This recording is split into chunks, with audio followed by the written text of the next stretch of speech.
Hey, welcome, lads. How you doing? Welcome. Hey. Welcome. Welcome to Set the Trend Live. The boys are in the building. EastEnder, Michael Fontaine, how you doing? I'm good. No complaints this week. Had a good week in the office, working from home office. Meetings. All good. No complaints.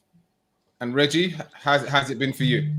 Yeah, not too bad, thank you. It's been a good week. Just been chilling out, doing a few bits and pieces, and checking out what's been happening in regards to music, and watching all of these people doing their amazing slow jam records as well and stuff like that. So that's it, really. Okay, right. So the boys are all suited and booted tonight. All courtesy of Reggie Styles. You put in the order for the guys to come on board in shirts. Well, you can't do it. Well, number one, you can't do a Valentine's show with or talk about love songs and also slow jams without dressing up and looking good for everybody. Really. And you agreed with him, EastEnder, as well. Yes, I think it makes a change, and it's the right time to put on a shirt. Yeah. I noticed EastEnder's got his office shirt on with the stripes. Well, no, yes, it's a formal shirt. Okay, that's what they call it, yeah. Yeah. What was I going to say to you guys? So Reggie's the only one with the tie on. So you're the one with the love interest. Then Reg. I have no love interest at all. Not one single Valentine's card, or I have no dates in mind. I have nothing else. Thank you, Sandra. Yeah, I tried to put in an effort today and look a little bit sharp. Will you look stunning, mate? Stunning. Yeah, stunning. You look a bit dazed at the moment. Was that because of Liverpool? It might be. Oh, shut up. I'm having a connection problem, so bear with me. I will be fixing that soon. Welcome to Set the Trend podcast, the home of street culture. Today we've got a very special show, but before we do that, remember, if you're with us on YouTube, can you like and subscribe the YouTube channel, please? We'd like to get the viewers who are liking and subscribing up, the DM numbers up, please. So if you like what we do and you want to be alerted to when we've got stuff coming out, please do that. Also on Facebook, if you can like and subscribe to our Facebook page, and also go to our channel, please, especially if you're on Facebook. Go to our YouTube channel as well as. So, guys, we're here to talk love stories today. So we've got love stories that we're talking about in the first part of the show with Freddie NWAKA. He'll be here and he'll be talking about his new film. That's quite interesting. Yep. And it's funny, there's a couple of nice lines in there that I want to, these one-liners that kind of make a film sometimes. I want to talk to him about that. And I think Reggie might be interested in a couple of those one-liners too. Any chat lines I can get, I will definitely gladly take, mate. You know me already. Maybe you can ask him why he didn't give you a part in his film. I think that's the first one to ask about. Funny, yeah, definitely. I will do. I definitely will do. And then on top of that, we have a great guest lineup for the guys today, haven't we? We have, I think we've really pulled the rabbit out of the hat this evening for Set the Trend Live. We're going to be talking slow jams, soul music, and some of the new kind of crooners on the block. And saying that, we've got some of the new crooners to join us. In ALANA Maria will be joining us. She's a newish kid on the block. And we'll be talking to her. We've got her coming up. We also have Alice Bandukravia. Bandukravia. Kravi. Let me get my. See, she'll probably tell me off. Once again, I think the Liverpool score has stunned him. Yeah, I'm still stunned from that beating today. She'll be talking about her passion for soul music and slow jams, especially, which kind of is good. It's good to know the word of slow jams has been spreading far and wide. And she's quite passionate about it as well. She's got a lot of fire when she's talking about slow jams. It's like, it's not a fad. She truly, really does love it. And we'll be also talking to ALEIGHCIA Scott. as well about her passion for reggae soul music, you know, something like that, because she does a lot of reggae, but she also turns it, flips it on his head, and does it also in soul style. So we'll be joined by her as well. So the ladies will be taking over the show a bit later on, and we look forward to talking to those guests. Anyway, and we got a special performance as well. Oh, let's not forget the performance. Cy Smith will be in the building. International. She's not soul, neo soul, but she's a fabulous talent. I mean, she's been around for a very long time, and now it's her time to really shine, isn't it? She's a fabulous artist, and she'll be up live in the buildings. In fact, she'll be closing the show for us, won't she? Yeah, I'm looking forward to that as well. Another highlight of the show today. I think we got a fantastic show lined up today, and you know it's going to be a good one. Indeed, Reggie. So if you're on Facebook, if you could share the link for us, please, while we're on there. Right. Before we get into talking to artists and our guests. What a week it's been. There's a few things that we need to talk about before we do that. In fact, next week we've got a big lineup, as well as next week we have EastEnder, R&B superstar, Mr. Donnell Jones. He will be in the building, and we'll be talking to him about his new album. That he's currently will be releasing next Friday, I believe. Is it next Friday or Saturday? No, it's tomorrow. It's released tomorrow. Valentine's tomorrow. Yeah. And we will also be talking COVID. So, especially for Black and ethnic minorities, you know, the government has been saying, or the government stats and data says that Black and ethnic minorities are very reluctant to take up the vaccine, and they're trying to push. I tried to have a big campaign to push for Black and ethnic minorities to do that. I don't know where the campaigns have been going because I haven't really been noticing them anyway. But this is all. So we have some doctors who will be coming on to talk with us next week about the vaccine. So if you've got any questions about the vaccine, about whether you should be taking it, or your loved one should be taking it, or a relative should be taking it, or a friend should be taking it, and what the consequences of taking the vaccine may mean for you, we have all those questions that will be answered next week, Saturday, on Set the Trend podcast. So it's a very special podcast. We're also trying to look after you guys as a community as well. So log in and stay shared and subscribe to us. You know what I mean? So you know when we're at. So this week, one of the things that I must mention first is Mary Wilson, the Supreme singer, died. Rest in peace. 1/3 of the Supremes. Lovely lady. Diana Ross, the lead singer of the Supremes. Mary Wilson was like she was captured with the person who kind of founded the whole group, the whole movement on the group, wasn't she? Yeah, she's one of the founders alongside Diana Ross. A tragic loss, Mary Wilson herself, as well as 1/3 of the Supreme. They're like trailblazers. There wasn't like a female group at that time. They were like one of the first groups, especially signed to Motown in the 60s. And they kind of paved the way for all the groups, female groups that came through afterwards. They all wanted to be like the Supremes. Yeah. Very true. Very true. So she's gone, so may she rest in peace. Move on from that. Jay-Z, he's been nominated for the Rock and Roll Hall of Fame. So that's a really big honor, massive. He would definitely have to get in there now, isn't it? You know, great rapper. Fortunate enough to actually be part of Jay-Z's career, funny enough, in my Def Jam days. And what did you do for him? I did the marketing for his couple of his albums, actually. Up until the Black album, all these releases that were on Def Jam, I did it. His marketing, and I could tell you a funny Jay-Z story.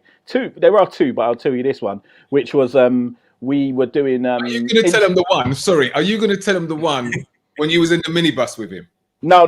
There's no one of that minibus. Right.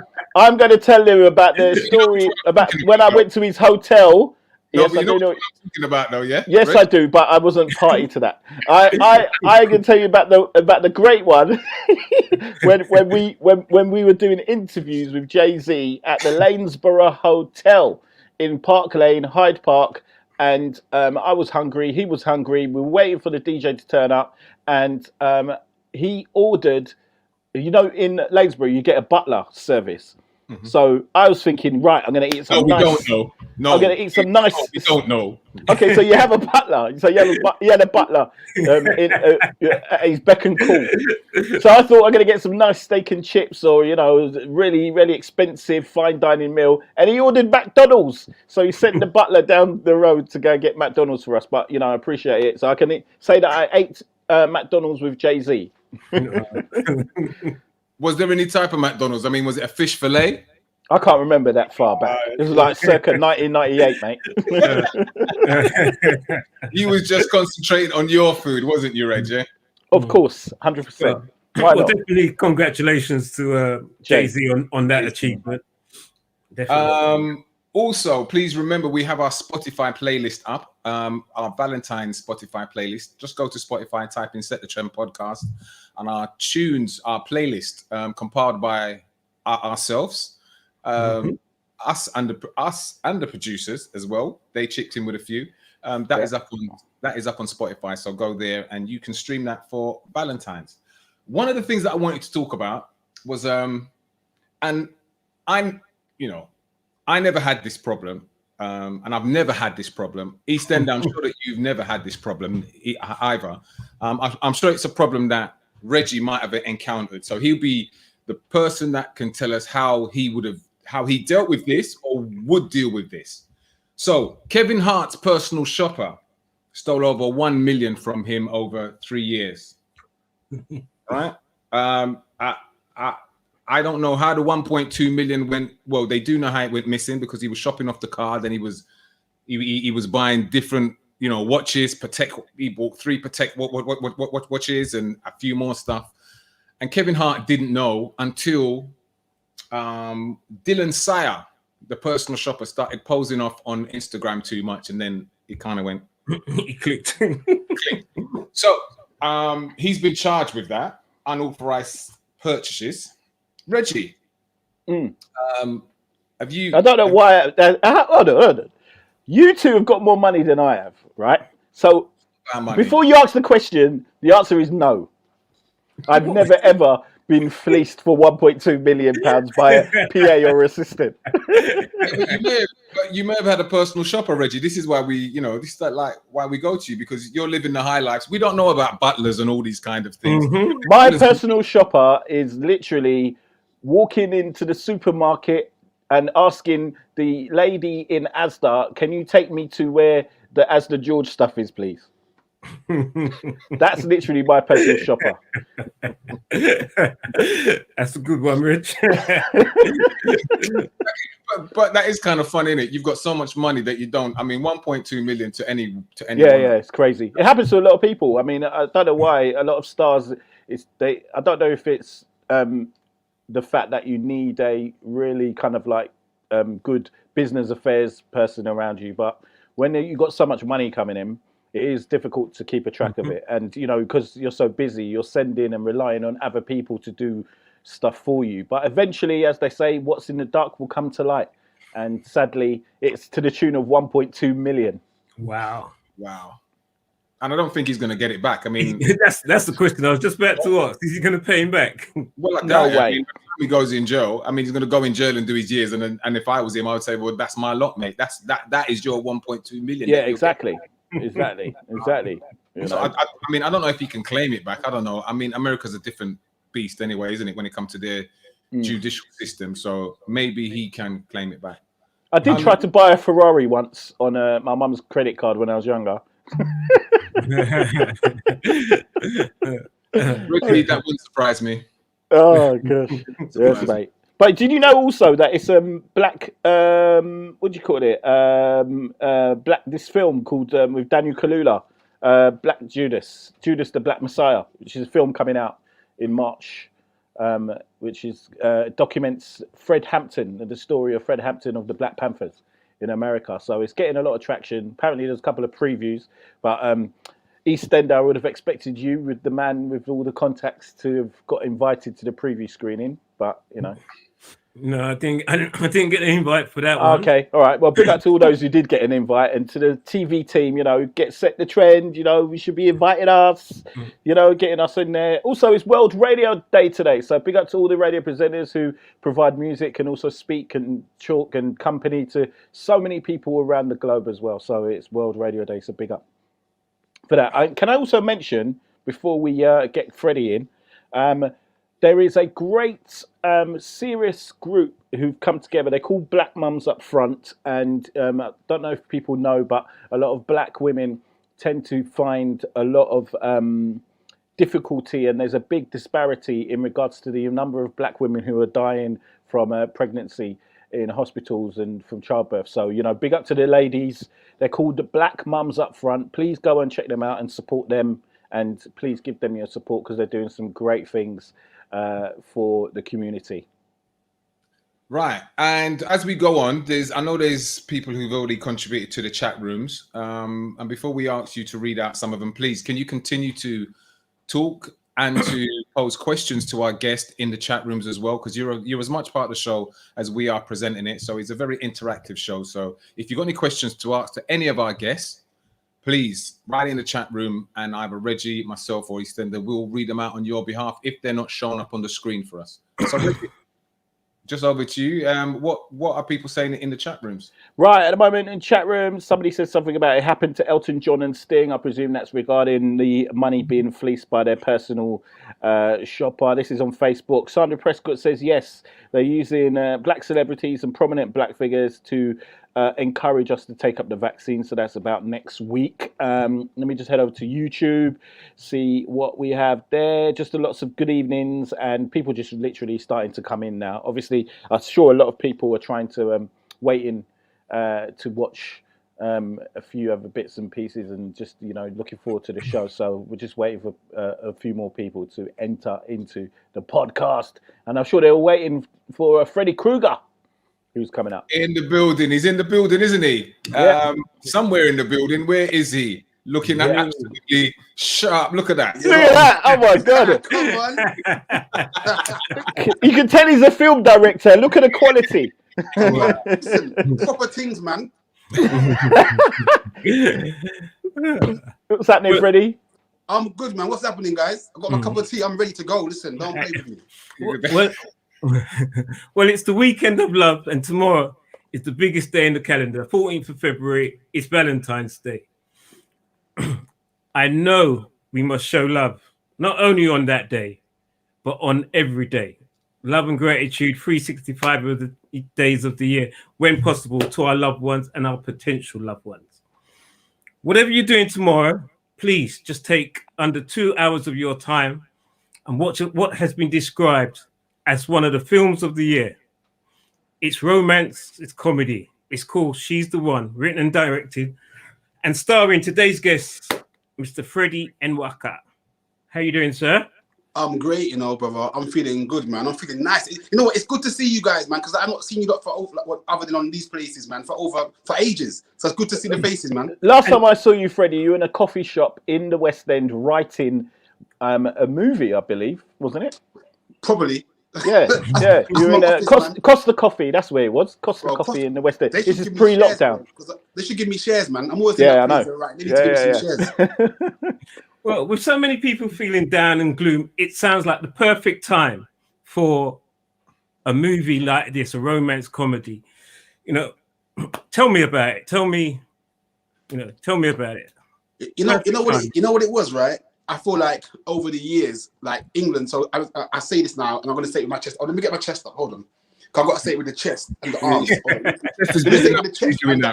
Yeah. We're going to talk about the arms later on. Oh, the arms and the chest. I'll say the arms and the chest. But now what I was going to say, right, it's the first British rom-com with 2 black leads and directed by a black person. You understand? So I'm just celebrating the fact that we see all these rom-coms coming out of the UK, but now we get a chance to see people that look like us on the screens and in love. Tired of all these films about guns and drugs and prison, like black people are never in love. So that was the reason why I wanted to write that film. Do you know what I mean? And I decided to drop it now because we've had a year of pain, people losing their lives, losing their jobs. And I thought, you know what, let me drop it and, you know, give people a chance of hope, people smile again, and just, you know, get people belly laughs again, man. We needed it, man. We needed it. So the story. How did the story come about? You know what? It's kind of like a remix of The Ugly Duckling. Do you know what I'm saying? And it also deals with mental health. So if you remember back in the 80s when there was all music going on, every single woman that was on the screens, there was always light skin, this, light skin, that. Hey, brother. Wait there. I'm coming to you, bro. I'm coming to you. Don't worry. I'm coming to you. Yeah. Listen, you lot had your time. You like brothers had your time. Because I remember when Jodeci come out, right? And everyone was on Devontae Swing. I was too dark to be him, so I had to go with Dalvin and KC. But you lot had your reign in it. So every single film and every single video was light-skinned people. So I thought, you know what? It's about time we put some dark-skinned people, dark chocolate-skinned people. Yeah, man. Do you know what I'm saying? Yeah. I'm not being colorist, but do you know what I'm saying? We just never had a film with two chocolate people on the screen, that dark-skinned chocolate people on the screen in love. So I thought, nah, man, I've got to change that. Be the change you want to see in it. So it's a bit like the prelude. Actually, did you come up with the idea before Queen and Slim? Yeah, long time, man. Long time. Okay, excellent. Just want to get that out there, just so you know, so people don't think that, you know. Nah, but I came up with it ages ago, man. But to be fair, like I said, the Americans, they kill it. They've had Poetic Justice, Don't Hate the Player. The Americans have been doing it for so long and so well. Kevin Hart, Tyler Perry, Best Man's movie. But the UK, we've never had nothing like that. Yeah. So I'm like, you know what, man? We just got to like start celebrating our people, man, celebrating our queens, celebrating our kings, and let the Americans know that we can do it as well. So that's why I was like, nah, man, I've got to make a film. Yeah, you got to big you up, Freddie, because you've been grafting for a long time and doing your thing. And you know. Can we pause right there and can we just show a bit of the trailer? Because I think the production room have it ready, and I'd like them to see it, and then we can go in and answer them a bit more detailed questions about the cast and that. So, production, are you ready to go? So, how long have you not had a serious girlfriend? Oh, has it been that long that you can't remember? I think about 15 years. Are you ill? What can Madame Ruby do for you, my lovely? I need a woman. This is not that kind of service. Some people just want to work out, and you're out here trying to grab girls. Girls don't want you. She might not want to talk to you. We are going to get him a girl before your wedding. Party! All right. Come on. You guys are early, so may as well get a drink at the bar. She's got the bar. She got the bar. Most people have a fridge, but she got the whole bar. You're my brother. Are you Charmaine? So a man's late in it, I had to wait for the weed man to pop along in them things there, you know.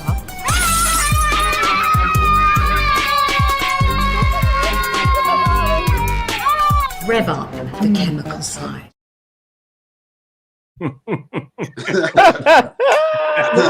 Written on Reggie Charles' love story. Reggie, that is like your story's just taken out. You know what? As soon as I saw the African auntie in the film, I was like, oh my god, I can relate to this one. They're slightly. So there we had it. We had Trayvon, which is played by Kane Brown. And we have Judy Love. Yeah, Judy Love's in it. Cindy Humphreys. We have Man Like Hacks in it. Bradley Turner. There's so many people in it, man. Axel Comedian, Slim's in it. Dizzle's in it. And, Vanessa Feltz, Ben Fuedo. Yeah. So, just watching it and seeing all, our regular faces of the community, the black faces of the community, which was beautiful. Your casting, how did you pick them? Various things, man. Like for Kane, I done Kane's first one-man show at the BAFTA. And I said to Kane then, man, I need to put you in a movie, bro, because he's so talented, man, and he's so funny. So I'm like, yeah, I need to get him in a film. So that's how, obviously, me and Kane were working. And then everyone else, I just pick people that I see are hungry, man, that want to work.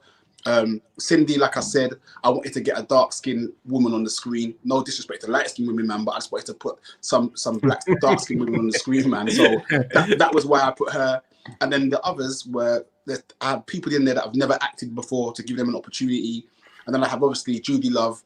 Judy's killing it right now, man. What's she like to work with?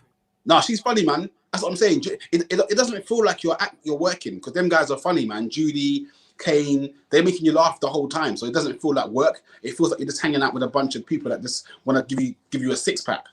You know what I'm saying? Like, they have me in stitches the whole time, man. It was good. That's funny. So I watched it a couple of days ago, and there's a line in there that that made me laugh, that I wasn't aware of, where Trayvon can't find a woman, and someone says, "No, man, you need to find plenty fish." I'm like, is there such a thing called plenty fish? Yeah, and then I googled it, and it was there. I've never been on it, innit? But it's a web. It's like plenty of fish. It's like a dating app. Yeah, I've been on there. Yeah, I've been on there. Ray, you've been on there, Ray. Yeah. No, Reggie. Yeah. Listen, it's funny because when he said, I thought Reggie. Yeah, leave the light brothers alone. Can I just say, I was signed up as a member. I was on Madison Avenue. You're stuttering like you got. I was on Madison Avenue. I was on what's the other one? What do you call it? But the new one, Bumble. I've signed up to now as well. Really? You're not playing, man. Yeah. You got all the apps in your phone, just bare swipe. No, because I've been looking for love in all the wrong places. That's what's happening. He's in real life Trayvon.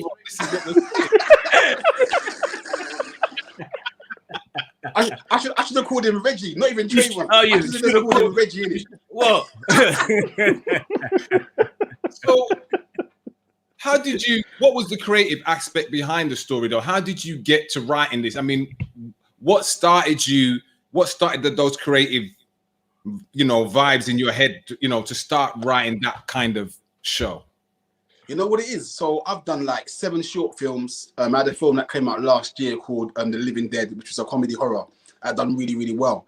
And that's mostly what you've done, isn't it? I've seen a lot of horror and gangsterist type of films from you. Yeah, I've done most genres, man. And you know what it was? It's just when my mum died, she used to always call me I will. Because she would ring me up and I'm like, "Mum, I'll call you back, man. I will. And so I now have this new mantra, which is I don't do ifs. I only do hows and whens. No ifs in my life. If it's an if, it means you've got some kind of doubt. So I don't do if. I just do how and when. And literally with that project, I was like, looking around at all the films that were coming out, man. I was like, why is every film someone's got to die? I don't understand. Like, why are all the films of us killing each other and stabbing in prison? So I was like, you know what? I need to write something that just shows love, man. So I sat down and I literally thought about some of the aspects that go through mental health, how people don't love themselves and how they want to change themselves.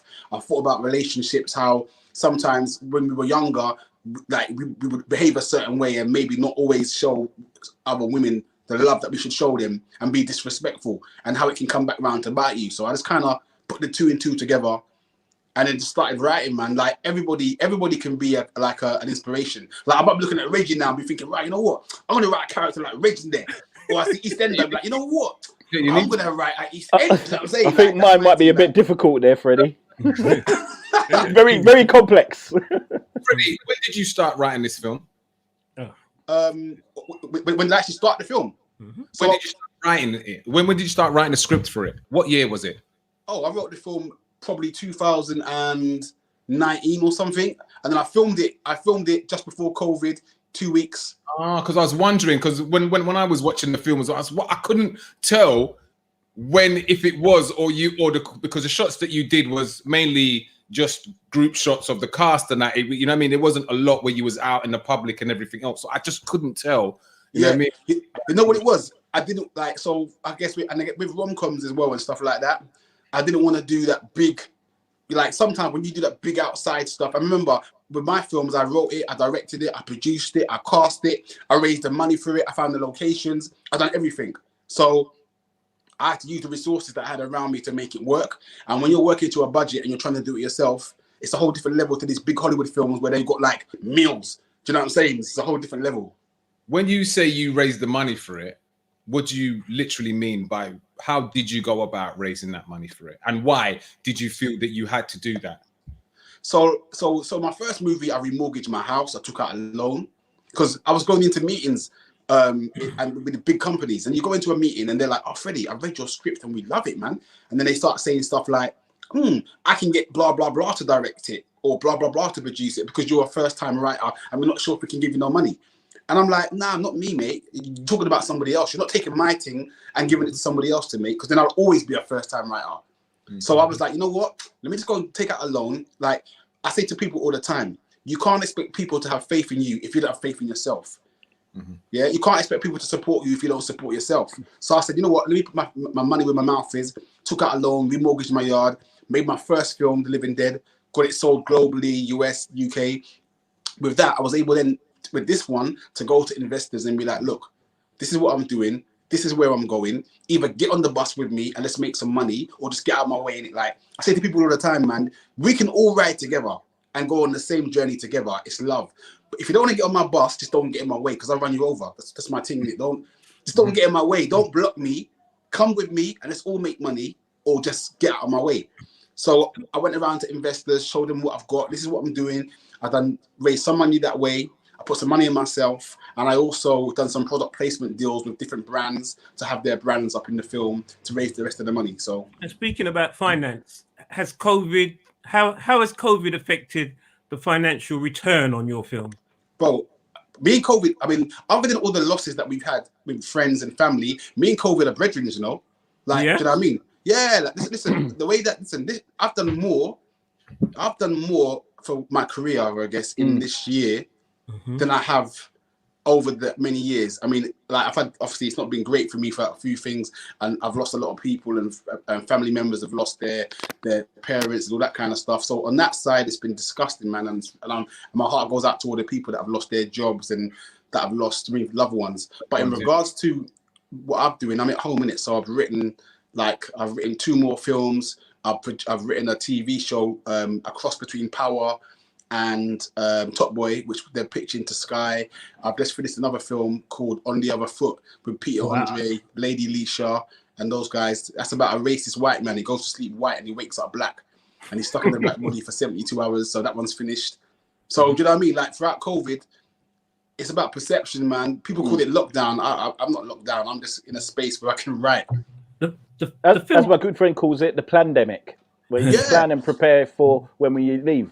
You know what? If you go through the whole year of last year and you come out this year and you haven't grown or haven't improved in nothing, man, you was lost, bro. Like no one could have gone through what we went through last year and you come out the same. If you come out the same, man, then you're just wasting people's space. You're not supposed to be about. The film has 2 names, Love Spell and She's the One. Yeah. What is the reason for that? So it's just purely marketing. Out in the US, they wanted to go for the more of the in-your-face kind of urban, because of the demographics over there. So in America, it's called Love Spell. And in the UK, they went more for the Bridget Jones, Love Actually type feel. Hence why the poster is also different. It's all about marketing and where they feel the poster will have a bigger reach. Yeah. And in the UK, She's the One worked better than in the US. So we've got 2 different distributors to distribute the film. And has it received in America? Yeah, bro, it's killing it, man. Obviously, I've got songs in there from Donald Jones. I forgot to mention that, you know, Ray. All of you, actually. I don't know if I told you even. Donald Jones has just brought me on to write, direct, and produce his life story. Oh, excellent. Whoa. Wow. Yeah. That is amazing. We're doing Plays in the Hood, which will be Donald Jones's life story from when he started doing music on LaFace, and then him and the issues between him and Usher. Well, not issues, but obviously they were both signed to the same label. So on. So yeah, it's quite interesting actually, because Donald Jones is our special guest on next week's podcast. For real? Yes, he's our special guest next week. Love that, man. So speak to him, tell him, man. He was on my live. He was on my Instagram live last week, and we were talking about it, man. But yeah, we're doing it. Like I've got music in the film from him. I've got music from Rough Ends. So obviously in America, it's getting a lot of love, man. They get a chance to see, I guess, UK love. All the films that come out, all the rom-coms are always American. Yeah. There's no real black. In fact, there's no black British rom-com other than this one now. So now they're getting a chance to see how we do things different. So you know what I mean? It's a good look, man. What's your favorite ever rom-com? Wow, there's so many, man. I like Hitch. I like Poetic Justice. I don't know if that's a rom-com. I like the Kevin Hart one. There's so many, man. I like the Americans. I mean, why did I get married? Yeah, I like Best Man. Yeah, Best Man. There's so many, bro. And the Americans, they kill it, man. They do it so well. Another feature in the film. I'm not going to give too many spoilers. I want people to go and watch the movie themselves. But you got on a plane and went all the way to New York, and you went into Central Park, and you did something that not many people do. Yeah, you went down on one knee and you said those magic words. Would you marry me? Now, I'm not going to tell you what the response was, but hey, you can see that in the movie. But what I am going to ask you, tomorrow is Valentine's Day. It's the most romantic day of the year on the calendar. And as I said in the intro, every day is Valentine's. Yeah. So can you give our audience 2 tips on how to make tomorrow very special for their lady? I'm listening here. Let a light-skinned brother write down some tips as I'm out of fashion. I might get back in fashion once. I was about to say, can I call Ray for some help? Okay. 2 tips. So I would say, all right. So Mandem, first of all, the most obvious one tomorrow: lock off your phone. I like that. Why? Turn your phone off and give your partner 100% attention for the day. Oh, I thought you meant because of the side chicks. Only Reggie, come on. Look up the phone and make sure that you make tomorrow about them. But also, if you got a girl child, so every single Valentine's Day, I always get my daughter flowers. I always get her roses. So that any potential man who wants to date my daughter knows that he better come better than I come. Standard. So every year she gets flowers from me, so that she knows how she's meant to be treated. And also, man them know, listen, she'll say to man, listen, my dad gets me flowers and gets me stuff and chocolates and stuff every Valentine's Day. So that's the minimum. If you don't come with that to my daughter, then you don't deserve her. So that's how I, you know what I mean? That's yeah. But back to your question, lock off the phones. Yep. And pay attention. So that's the first one. And the second one, I mean, it's a bit mad now because of the whole COVID thing, man. But try and do something a bit special, a bit different, man. Make an effort in it. Something like leave some notes or put different notes in different places and let her have to go and find whatever you got her. So if you got her a present or something, don't just be like, there you go, Valentine's Day.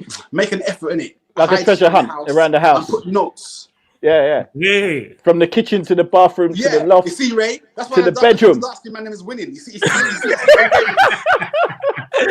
Yeah. So a couple more questions before you go. How can set the trend audience help you with your movie? How can the audience help you? Bro, you know what? First and foremost, I want to thank you guys, man. I mean, you know what? It's all about giving people their flowers and their kudos, man. And you guys, I mean, I'm going to say this from now, you guys have been supporting me forever. Yeah.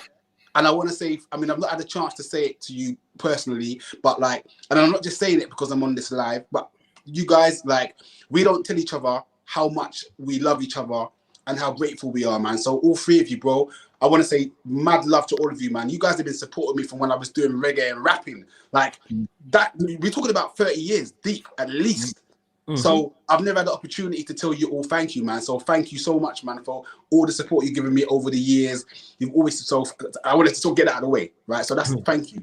But just having me on the platform, man, is more than enough, man. And if the followers can go on, and it's on Amazon Prime, it's on Sky, it's on iTunes, it's on YouTube, so it's on all the digital platforms, man. And the more people that watch it, the quicker it will go into Netflix and those kind of things, man. So I just want everyone to kind of watch it for Valentine's. And even if you haven't got the money to buy it, just spread the word, man. Just tell somebody else about it. You know what I mean? It's not always support doesn't always come in the form of finance. You can just tell somebody else, have you heard of that film? Or have you seen that film? And that helps. Well, we appreciate you, man. And, that's a great thing. Yeah. And we're also sending our love back to you as well. Because, exactly. You put in the work and, we're here to support you, like you're here to support us. So, and as you said, it's been 35 years. We've been like that. Bro, I had hair. When I knew you lot, I had hair. And this was, and let me just put this out. This is some men have got grey beards. Mine is platinum. Hey, see it this there? is platinum. Like some man have got grey dusty. My thing platinum in it. So when I knew you lot, like I had the hair. My hair was like Ray when I had the hair. And I never had this grey thing, but now, you know what I mean? So that goes back how long we've known each other, man. And you know what? Not too many friendships. When they say no new friends, all that business, like some people mean, oh yeah, 2-3 years ago. This is like 30 years deep. Yeah. You understand? So that's not even friendship. That's brotherhood right there. Yeah. And big up. Right, thanks a lot for coming on, Freddie. It's been lovely. It's been lovely having you on. I think this is the first time that you've been on our platform, even though we've known you so long. Thanks for your kind words. And we're going to put the link for your film. The producers are going to put it into the chat rooms as well as, and we're going to send it out as much as we can as well, because we think it's a film that everybody should go and have a look at. And everybody can watch. No drugs, no guns. Only one word in there that was a little bit like I had to look around when I heard it. Boom, boom. And then but yeah, fantastic movie. Well done. Thanks a lot, Freddie. Thank you, sir. Thank you, guys. Big up, Freddie. Salute. man. Excellent. Cool. Thanks a lot. He's getting some great reactions as well to it from people, you know.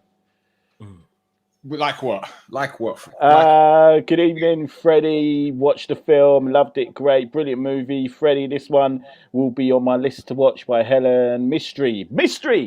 Said maintained love and positivity as well. I saw somebody say something about Freddie being an Igbo man. So you know, that's a tribe in Nigeria.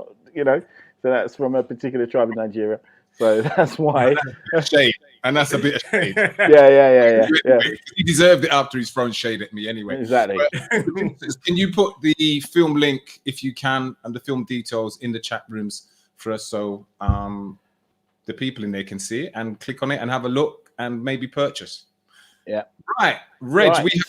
We have here we go. We have 4 fantastic women to come on, ladies who are absolutely giants in their own way, and one's a future giant, I should say. Reg, who first have we got up? Don't forget, subscribe and share Set the Trend podcast, YouTube, and all that good stuff. Coming up next, we have got a broadcaster. She's a journalist. She's a keen traveler.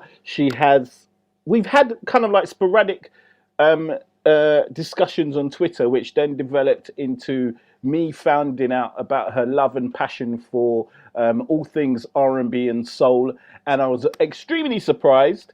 Over the a bit of time, we've kind of like gone back and forth now and again, you know, discussing about different artists and various bits of music. So I'd like to welcome to Set the Trend. You may, if you're in London, you may have seen her on your 6 o'clock and 10 o'clock news, the amazing Alice BHANDUKRAVI. Hello, Alice. Guys, hi. Hey, Alice, thank you so much. How you doing? You okay? Thank you for having me. Yeah. Oh, that's so great. It's so great to have you on. Newsflash. This isn't a newsflash. No, exactly. Yes, breaking news. Exactly. Now, broadcast. I interrupted with some breaking news. No, not tonight. Oh, that's fantastic. You could do the intro to my next mixtape if possible. I'm available for answering machines. Do they still exist? But anyway. Oh, fantastic. Yeah. I mean, Ray always talks about him having media training, but it's great to have somebody who's actually got a qualification in broadcast journalism joining us as well. So I hope we're doing okay, and the standard isn't. It's a treat.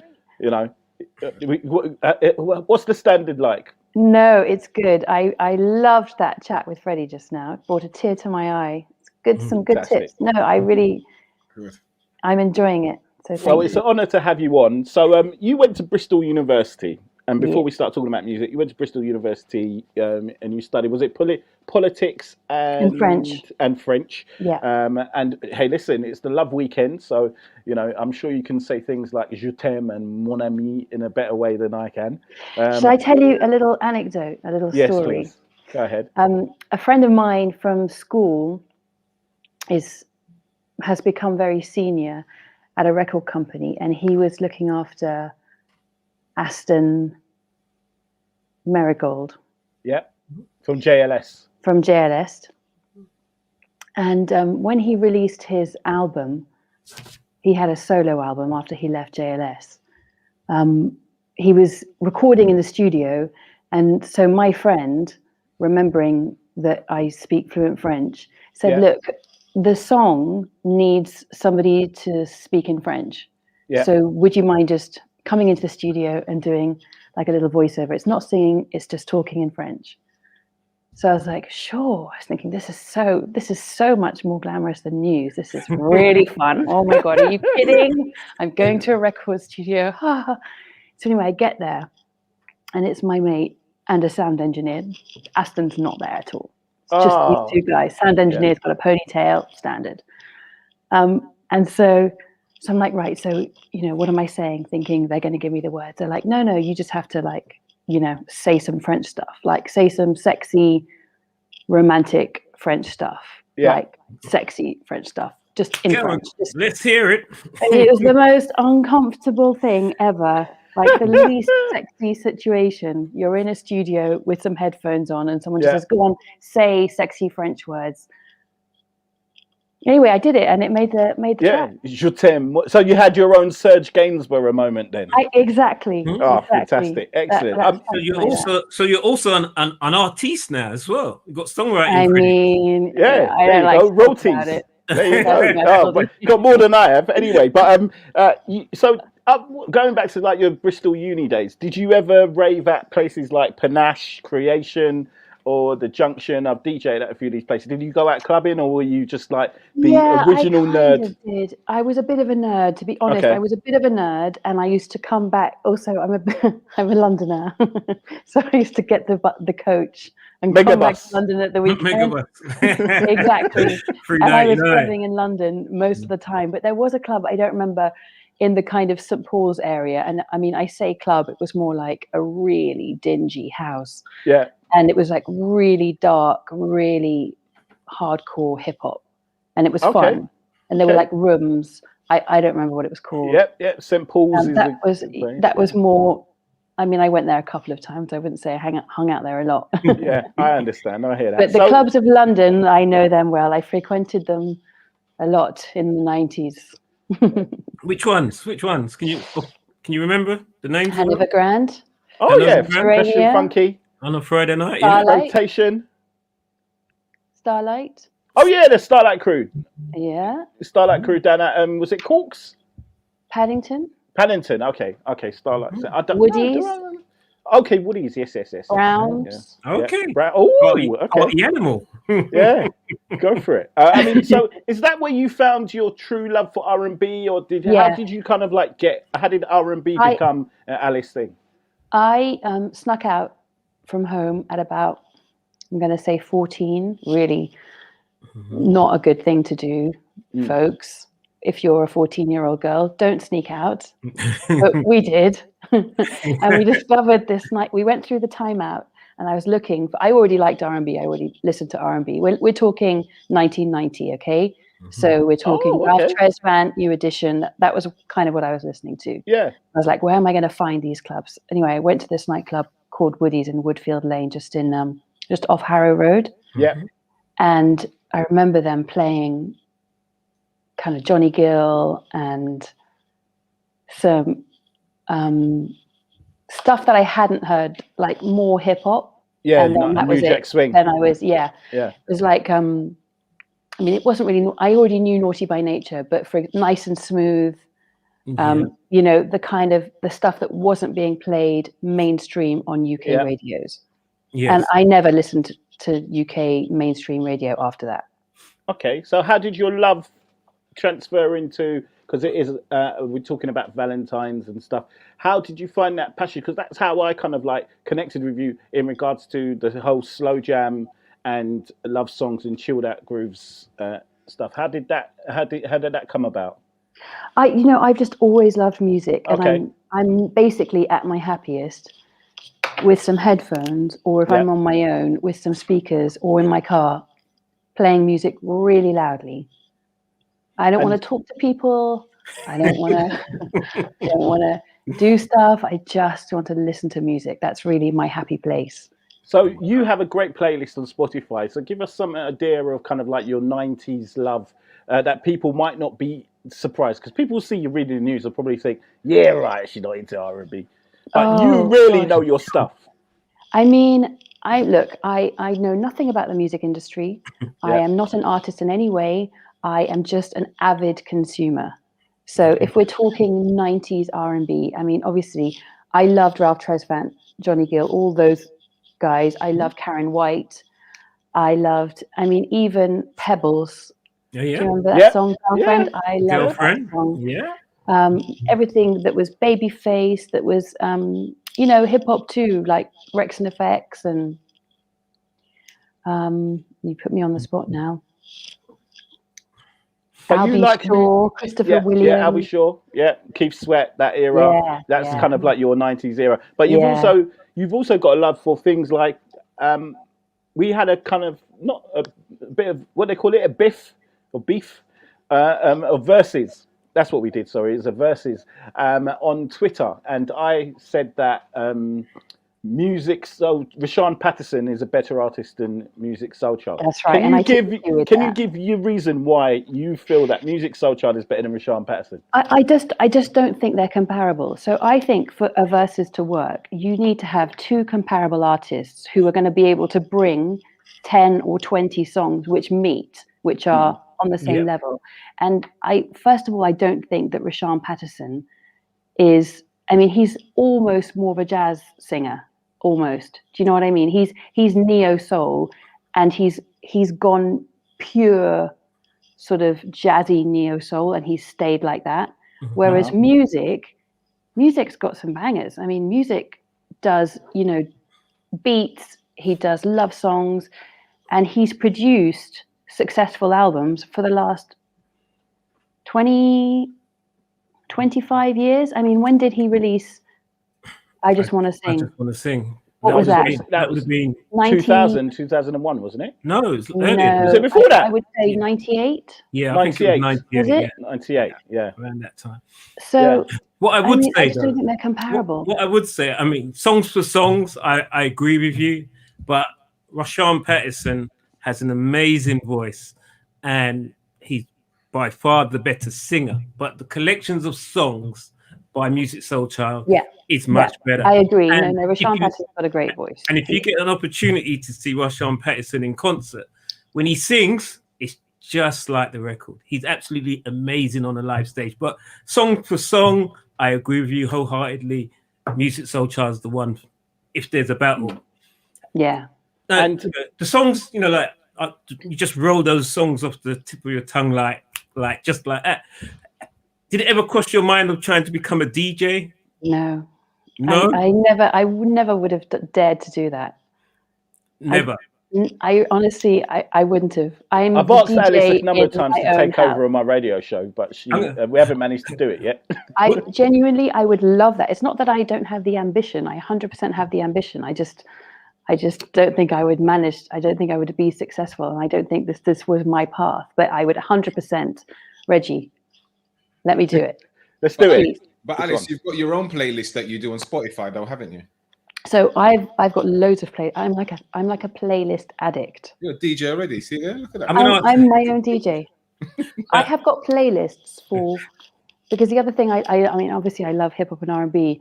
I love R&B. I love soul music, but I also like classification. I like a Dewey Decimal System of R&B. I like to have a playlist for different situations. So ready for everything. So ready for everything, and also it's just the fun is the exercise of what goes on the list. Yeah. What are the parameters? Not to be personal, but have you sorted everything out for, Valentine's Day tomorrow with I'm the other half? I'm going to be at the BBC tomorrow. Oh no! I have created a Valentine's playlist for you guys, as in for this. Okay. Really? But it's not. I'm not going to be sitting listening to it tomorrow in the newsroom on my own. Oh my gosh, dearie me! I was just thinking, Would you take part in a versus? Because I've got the perfect person that you could have a battle with a versus. So, as in, it's like a sound clash. They suggest an artist, and I suggest an artist, or you give us two artists. It's like we got a good friend at the BBC. He goes by the name of, and he thinks he's a good DJ as well. Go on. He goes by the name of Eddie Nesta. I'm ready. I'm ready for it. Eddie. I'm ready for Eddie. You're ready for Eddie? Yeah, we've discussed this. She's ready for He works Eddie. at BBC London. Yeah. Eddie and I'm ready for it. Bring it. It's got to be on our platform, though. 100%. Can I just say? Can I get the ticket rights? Quite a lot Ray? older than me. I'm not sure if he's going to be able to keep up. I'm just Ray? saying. Ray? Eddie's your man. It's funny because I've heard his wife say that too. So I think I honestly don't think that if we were talking about music post 2000, he's not going to be able to keep up. Okay, Ray. Just before we bring in thrown. just before we bring in sorry, the advert guest. Excuse me, I didn't know that Eddie was in the chat. So can I say sorry? Very vindictive. Eddie, Uncle, I didn't mean that.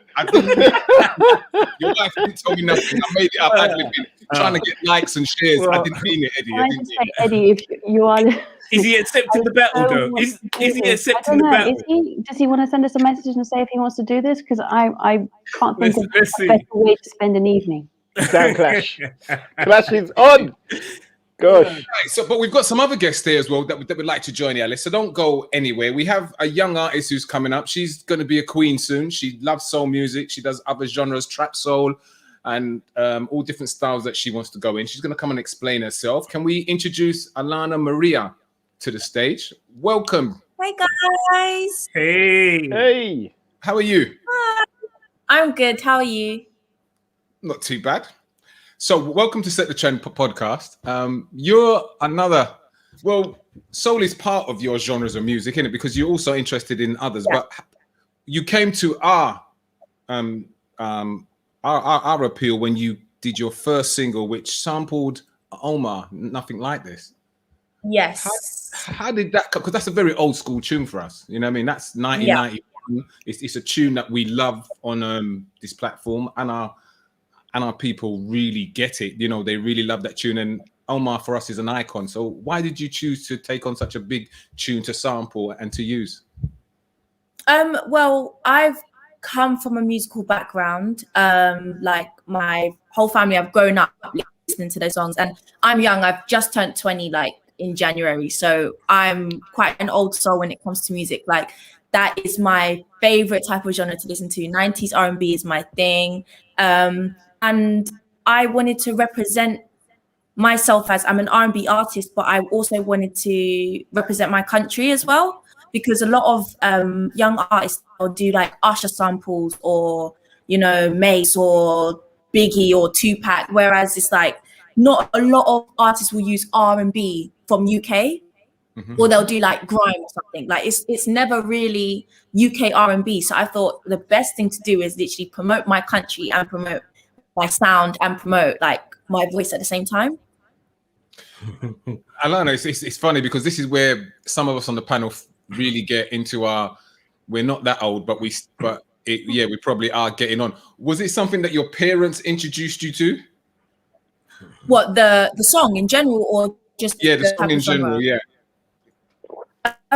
Yeah, I feel like being an ethnic child, I just feel like it's mandatory to know that song. You know that beat, you know that song. Like there's just certain songs you know, and from young, I just knew that song. So it's always been played, and it just stood out a lot when I thought about my first single and something that was going to represent me well. It did stand out a lot, and I felt like it was the perfect introduction.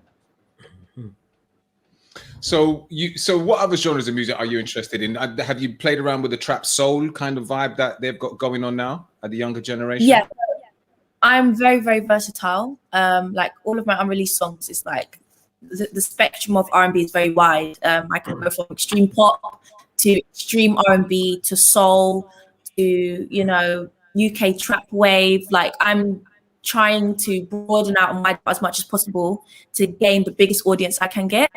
And I enjoy doing that. Like I feel like music is something that shouldn't be limited, shouldn't just be in one type of sound. You know, you should be able to express through all different types of genres. So trap soul, definitely done loads of that, and like Bryson Tiller type vibe, done that.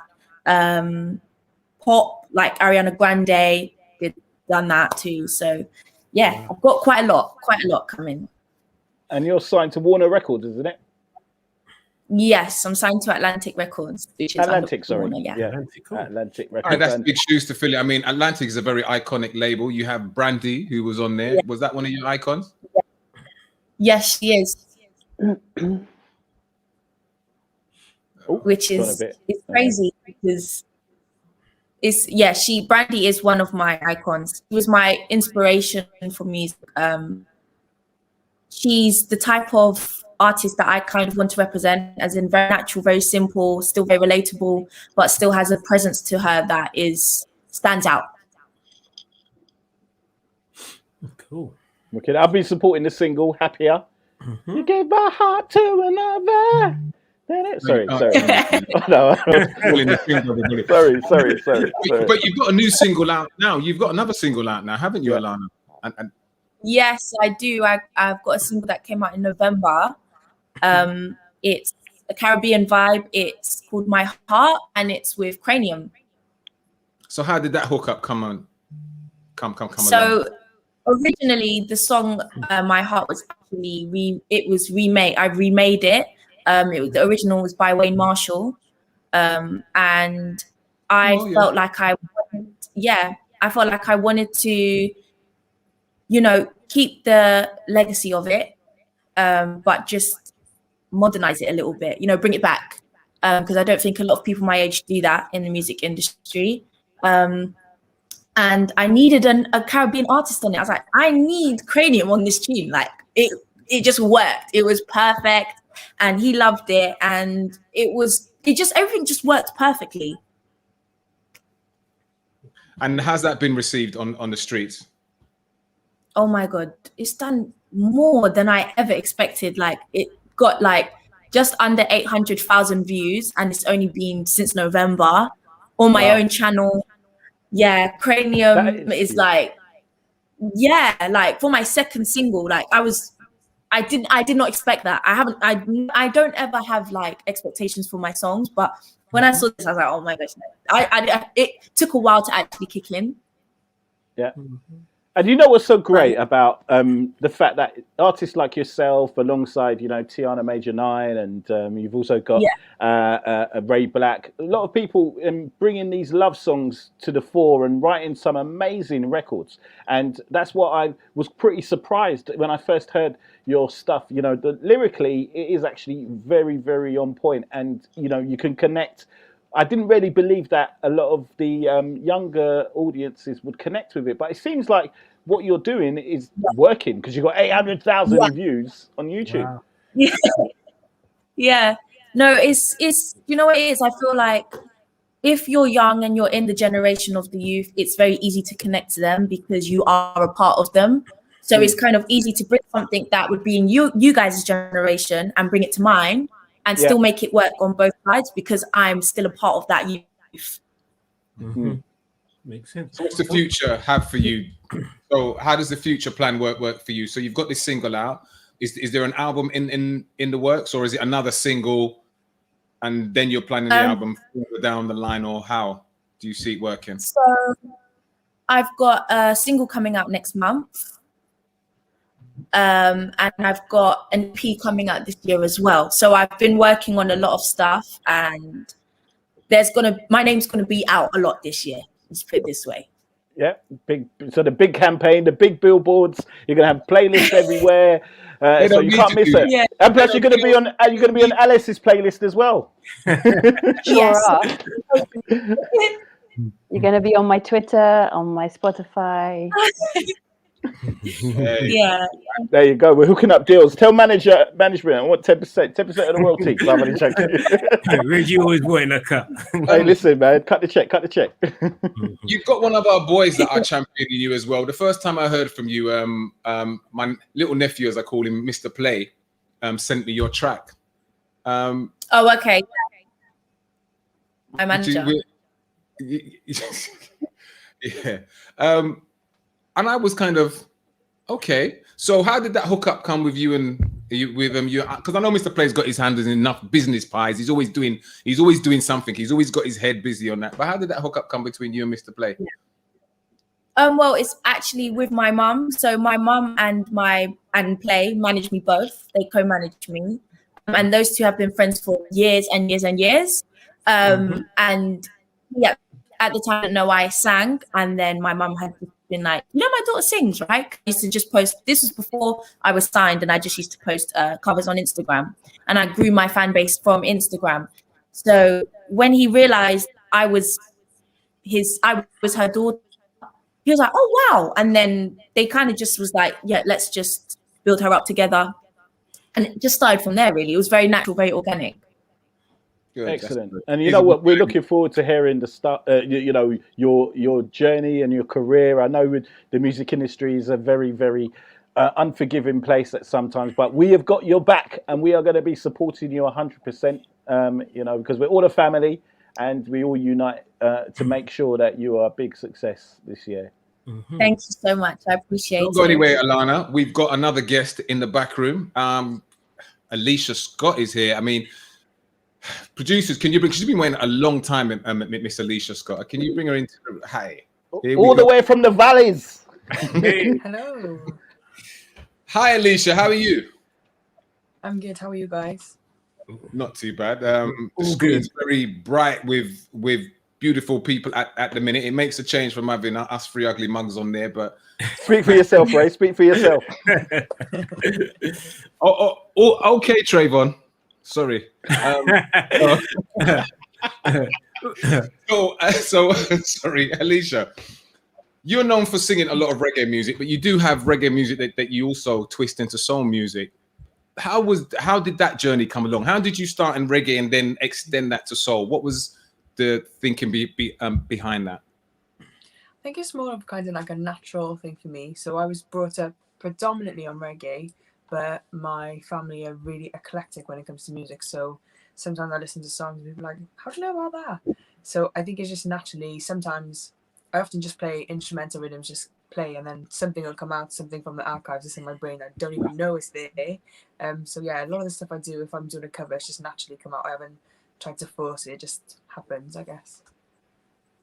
So one of your first tunes that well, on the soul side, that kind of brought you to our attention, was very big in terms of the slow jams and the soul music, was you did a cover of Walk Away From Love on the Committed rhythm, and that was for Myra May. Myra May. How did that come along? Why did you feel to take on that tune, and why did you then feel to take it on that instrumental? So I was working on a project with Chris Peckins, who some of you guys might know. So we did the EP 2018, and he played me the commit rhythm and said, listen to this, what can you hear on this song? And I think naturally that's what happened. He kind of had that idea, and see if I naturally came to the same reasonings as him, and it did, and it worked, I suppose. One take, two takes? How many takes did it take to make it fit just like that? Because it sounded brilliant. To make it fit one take, it just naturally came out. I just sang the song and it fitted. You didn't have to play with it or anything. It just came out and stayed on there. Was you doing your album at this time? Or was your album in the making? Because I know that sometimes for some artists, like their album is like a year or 2 years in the making. Had you started thinking about your album at that point? Yeah, so my album's been in the making for almost 4 years now. Wow. It was set to have released already in the summer, but obviously due to coronavirus and all those things going on, we had to kind of push it back just a little bit, because for us, we want to be traveling and touring and festivals and all this stuff, and we feel like we want the audience to enjoy it to the maximum as possible. So we feel like it's better to wait for the times when we're able to do that, rather than just put it out now, you know. And it's produced by a legend. A legend. Definitely. It definitely is, yeah. Rory Stonelove. Yeah. Hey. So how did that hookup come with probably one of the greatest selectors in the history of dancehall, in the history of Jamaican music, to be honest with you? Stonelove and Rory Stonelove is just synonymous with music, with entertainment, with enjoyment. How did that hookup come along? Well, I didn't know, but he'd actually been watching a lot of my videos that I've been posting online. So I was doing like cover videos or performance videos, and I tend to like, my pages are quite like a bit of a diary of the things I do. And he'd been watching a few of them and messaged me and said, hey, I wanted to come record. And I was like, okay. So I have a lot of family in Jamaica as well. So literally a couple of weeks later, I just flew out, and that was, almost 4 years ago. And just been working together ever since. And the last time I saw you performing, Alicia, was at is it Colour Fest, which is a festival that happens in Newport with about 20,000 people. Cool, Reggie, you do get around, don't you? Listen, man, I'm a big DJ. I'm international, You mate. see Reggie I everywhere. DJ outside the M25, mate. You know, but yeah, so you were absolutely tearing up the stage, singing records after records after records, and people loved you so much. Both to you and Alana. I mean, Alana, I don't know if you've been out performing, since you've signed your record deal, but what is it that you find so exhilarating about performing on stage, especially slow songs? How do you find you have to work harder when you're doing slower music to engage the crowd? Personally, I don't. I actually think fast is harder, just because with slow, it's naturally, as a singer, naturally you've got more emotion in you, like to really get out like the feeling of, the emotional song that you're singing. So I feel like it's easier for the audience to really capture like, oh my God, she's in her moment, she's in the zone, and to kind of fall into that trance with you. Whereas when it's fast paced, it's like you've got to interact, make sure you don't sound like you're out of breath. Like there's a lot of things you've got to think of. Whereas when it's slower, it's just more relaxed, more calm, more in the moment. Excellent. Okay. So to all three of you, I've got a question. Who's the best soul artist or reggae artist that you've seen perform in concert? Start with Alice. Maxwell. Oh my God, you went there. I've seen him 3 times. The first time I saw him, I travelled to Manchester Students' Union, and he was just performing in like a tiny little venue, and it was Urban Hang Suite. And he was amazing, like the energy, and obviously Urban Hang Suite was so kind of revolutionary at the time. It was kind of transformative. It was such a good intimate gig. But then I've seen him subsequently. I saw him at Brixton Academy. Was that the Vanguard album he was doing? It must have been about 10 years ago. Oh, okay. It definitely wasn't then. Yeah. No. And then I saw him with Mary at the O2. At the O2 Arena. Yeah. Big one, yeah. And every single time he's just come across so well, because not only does he sound the same and better than he does on his records, but he's got so much charm and he's got so much kind of connection with the audience. I mean, I've seen John Legend in concert and he sounds exactly the same as the record, but you don't get much of John Legend. Whereas I really felt on the 3 times seeing Maxwell that I was really getting a lot of added value. I was really understanding who he was, and that as a fan, that's what you want from a concert experience. As well as he's just a great performer. I mean, and his band, and he's funny, and he's cool, and my favorite. Excellent. And for you, Alana? Oh, go on. Yeah, I'll come back to you. Okay. Go on. Well, I'm going to sound like the one that ruins it now because of my age. I'm going to sound like the one that's just ruined it now. Because I just turned 20. I haven't gone to a soul concert or a reggae concert. But the concerts I have gone to, they were amazing. They were lit. They were fun. They were youthful. The best concert I've been to personally, I would say, was either Drake's or Bryson Tiller's. Oh, Bryson Tiller's. Not really. Well, Bryson Tiller is trap, so I guess I can kind of put that in. That was amazing. But yeah, everyone else has been like more upbeat and more rap. So yeah. Okay. Alicia. So for me, there's 2 that kind of like sit at the top. Obviously, like reggae is my passion, so I've been to multiple reggae shows. But Tosh Riley, I've seen live 3 times, and I've got to go to some of his rehearsals as well whilst I've been in Jamaica. And for me, even in rehearsals, it's like electric. That's the only way I can describe. He's such a showman, but his voice stays on point. He'll move up and down the stage all across. The band's all in sync. It works. And also Sham. If anybody ever seen Sham live, he is amazing. Again, he's electric. He just keeps the crowd moving.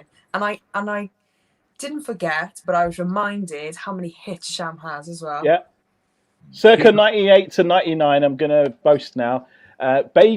Sham, when he was called Baby Sham, he came over and I did some promo for his, I think it was when he had that, me and them no grounds, man. He had a big hit that was happening. And he was rolling when I was driving a red Volkswagen GTI with Def Jam and Rockefeller stickers in it. So all those who remember back in the day, this is before we had the big street team bands. And I used to roll around with Baby Sham in taking him around to his interviews and stuff like that. And also performances. So a lot of people don't know that. But he's great. I've got to ask Alice a question, but I'm not snooping, and someone else has said it in the chat room. That bit of artwork you got behind you is amazing. Can you explain what it is, please? It's Nefertiti. It's a collage of Nefertiti, the Egyptian goddess. Oh wow. Queen. Yeah. Thank you. Yeah. Okay. So you guys, what was your best performance in a concert? Oh, best performance in a concert. You put us on the spot now. Hold on a second. We're supposed to be doing the... I forget. Yeah, journalist here. Mine was Alicia Keys. Recently, I'll say Alicia Keys. I would say Jodeci in the 90s for me at Wembley was just an amazing experience because I got to actually dance with a few ladies, and their records, their lyrics helped me to learn how to chat up ladies. So maybe Freddie was onto the right thing in regards to me with his rom-com movie. So there are similarities from there. But yeah, definitely Jodeci in the 90s, and in the noughties, Alicia Keys was amazing for me. Ray? Jodeci definitely, because obviously that was the first start of slow jams for us. We used to play Jodeci in the parties with the black bags on the windows before they became commercial. So seeing them live, it was like you'd brought a baby at the start and you'd say, wow, it's been played by big commercial radio now and they're filling up. Was Equinox the first one that they went to? Choice brought them to Equinox? Yeah, sure Equinox, yeah. And Rhythm and Bass were supporting them, wasn't it? Or were Rhythm and Bass supporting? That's right. Yeah. But right. I'm just thinking about the other artists that I've seen. I mean, I've seen quite a few, and it's a hard question. But you put us on the spot. You asked the question. Yeah, no. Come back to me, go on, EastEnder, go on. For me, I love old classic soul artists. So it's an easy Betty one. Wright, sorry, Betty Wright before he starts. Betty Wright was good. No, Anita Baker at the Royal Albert Hall was amazing. Betty Wright at the Barbican, any Betty Wright shows were fantastic. Rest in peace. And just all the greats, Luther Vandross. You saw Luther Vandross. Oh, yeah, wow. Wembley Arena. He's an old boy. Circle. Oh, yeah. You're lucky. And he's an old boy, Alice. And not to forget Frankie Beverly and Maze. Yeah. Oh yeah, Frankie Beverly. All the classics. Yeah. Can't go wrong. Right. Somebody commented just before we move on. Somebody commented that they went to see Mary at the O2, but Maxwell wasn't there. But Maxwell wasn't the warm-up, but it was the Kings and Queens tour. He opened it, so didn't he opened it, and then Mary came on. That's but a lot of people hadn't realised, so they only saw Mary. Imagine. Those tickets were like £90, 100 and something pound. They should have realised both the actors on there. Right, I've got a question for you all, being Valentine's. But before I do that, please remember we have an international singer who's going to finish our show for us. Cy Smith is in the background in the wings and she's waiting to come on, so don't go anywhere. Right, so as it's Valentine's, forget that Valentine's questions. When you're down and you maybe feel a bit depressed, what soul tune or music brings you back to that place where you feel happy, that happy place? Alana. Okay. I've got a couple. Okay, I was old and my new. My old would be Outcast Aquemini. Hey. My new would be Lucky Day, or Anderson .Paak. Oh, nice one. Hey, yeah, nice one. We like that. We do play that art. Yeah, fine. That's a good one. Yeah, Alicia, he's one of my favorite. For me, it has to be reggae because that literally brings me up every time. But I feel like if I'm in a mood, not necessarily a mood, but if I want to feel up for, I like old school of Jacques Sanchez kind of vibes. Aye. That kind of way. Yeah, no, you can't go wrong. Especially with the Sanchez. He's just an iconic. He's like the reggae version of soul music, isn't he? Like, you know, he's a reggae version of Music Soul Child. I would say. Music Soul Child. Yeah, reggae version. Right. Yeah, absolutely. Alice. Yeah. Probably D'Angelo. Probably Brown Sugar. The whole album, start to finish. But you know, if I'm in a mood, what I think is quite helpful for me is actually just to indulge it, and just to go, okay, I'm going to indulge this mood, and I'm going to go dark, or I'm going to go sad, or I'm going to go troubled, and I'm going to listen to my troubled music that I enjoy. So I'm going to go, you know, Tony Braxton. I'm going to listen to Brandy. You know, I'm going to listen to the heartache songs, because then it's like catharsis. Then you're kind of okay, I'm over it now. It's so interesting you say that, Alice, because a lot of artists I speak to is quite the opposite in regards to what they actually are able to produce. So I've spoken to a lot of artists, and they seem to write their most happiest songs and happiest music when they're in their most down times, and vice versa. So sometimes when they're ready, I don't know if this is the same for you, Alicia, and also Alana. But it was really interesting that quite a few artists said that they wrote some of their most happiest songs when they were actually feeling down. Oh, 100%. 100%. I think it's a bit of a mixture for me. I think I write with my mood. So however I'm feeling is whatever comes out. Anyway, before we let you guys go, we have a quiz for you. And we thought we'd test your ears this evening. So bear with us. And producers, I hope we're ready. So what we're going to do, we're going to play a snippet of an introduction of a track, and you have to tell us the artist. And we'd like the name too, but you know, we'll give you a pass on the artist. Okay. So we'll start off with, who do you reckon, Reggie? Let's go for Alice. Alice. Oh God. So is it one at a time? It's not all three of us at the same time? It's just one at a time. I'm not sure if the audio's ready yet on that, but let's give it is it a list? Should I get it's not ready yet, right?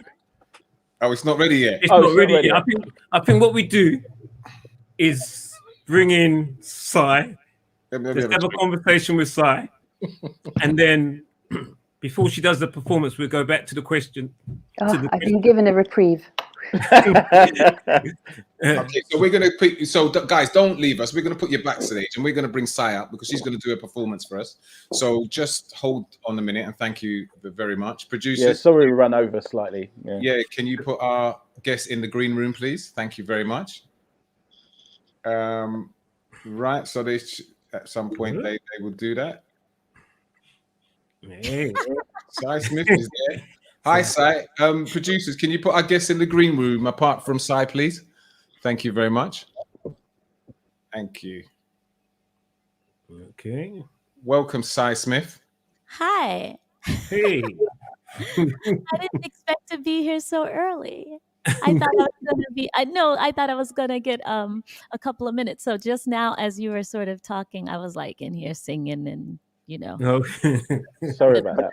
Doing their dressing room. No, it's totally fine. It's all good. How y'all doing? So, Sai Smith, you're an old head, really. I mean, people might. Hey, watch that You don't look at listen. I'm not being disrespectful at all. I mean, in the quality of your music, the people that you've worked with. When I looked at your bio and I saw some of the quality, I mean, you've worked with Shaka Khan. I mean, come on. Yeah, that's true. I was 3 years old, so you know. It was that good at 3 years old, sir. How does it feel to be? Because you know a lot of people don't see the struggle and all the hard work that you put in before you turn into a singer in your own right. How hard was that journey for you, or how easy was it? Was it something that you found it easy? Did you get the right networking? Did you get the right people turned you on to the right people, or was it really a rocky road filled with ups and downs? Oh yeah, there's nothing easy about this. Even if it is easy, it's still nothing about this journey or being an entertainer is easy necessarily. And for me, it was definitely a series of ups and downs. It is a series of ups and downs because I'm not retired. um, and but the thing is, I love what I do so much, you guys, that I stay in the game because I love it. I love the craft, I should say. I don't necessarily love the game, but I love the craft. I love music. I love performing. I love the arts, And so, how much of the UK, London, do you what do you like about London? You've been here a few times. I have been there a few times. Yeah. What do you like about London? I love, what I really love are the people. Like I love the style, just street style. I love the way, like at the last time I was there as with just my own thing. I think it was me, Zoe, and Carmen Rogers. The last time I was doing Cy Smith stuff there, because I've been there since, and that was with Chris Bodie, and that's a whole different vibe.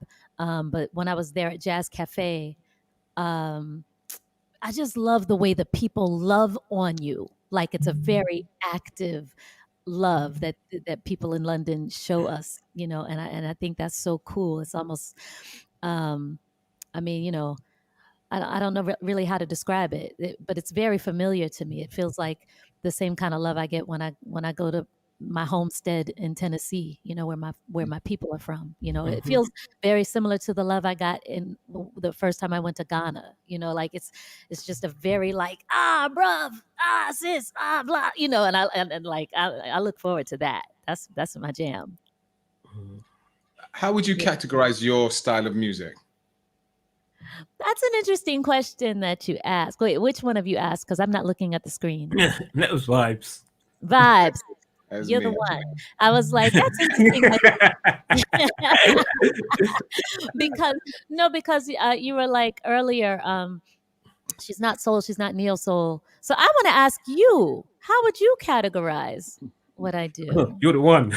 You're on the hot seat. The thing is that it's like you've got a fusion, because you do jazz as well, don't you? You've got that jazz style going on. So it's kind of hard for me to kind of want to put you in a certain category, pigeonhole you. And that's not being, it's not being, horrible and thing. I'm just, I just wouldn't know how to categorize you like that. No, that's actually, there are no wrong answers here. Don't worry. I'm not going to beat you up. I would call it eclectic music. Because there's really no, it's hard for me. It's hard for me to answer that question. Whenever someone asks, how would I categorize myself? I feel like if I say one thing, they'll get the wrong idea if they go on Spotify, and listen, or just start a Cy Smith station, because truly I'm sort of all over the place. And that's because I'm Black, and Black music is all over the place. Okay. Like it's everything, Black music encompasses everything that is popular music, and that means, jazz, that means soul, that means R&B, that means hip hop, that means house. Hello.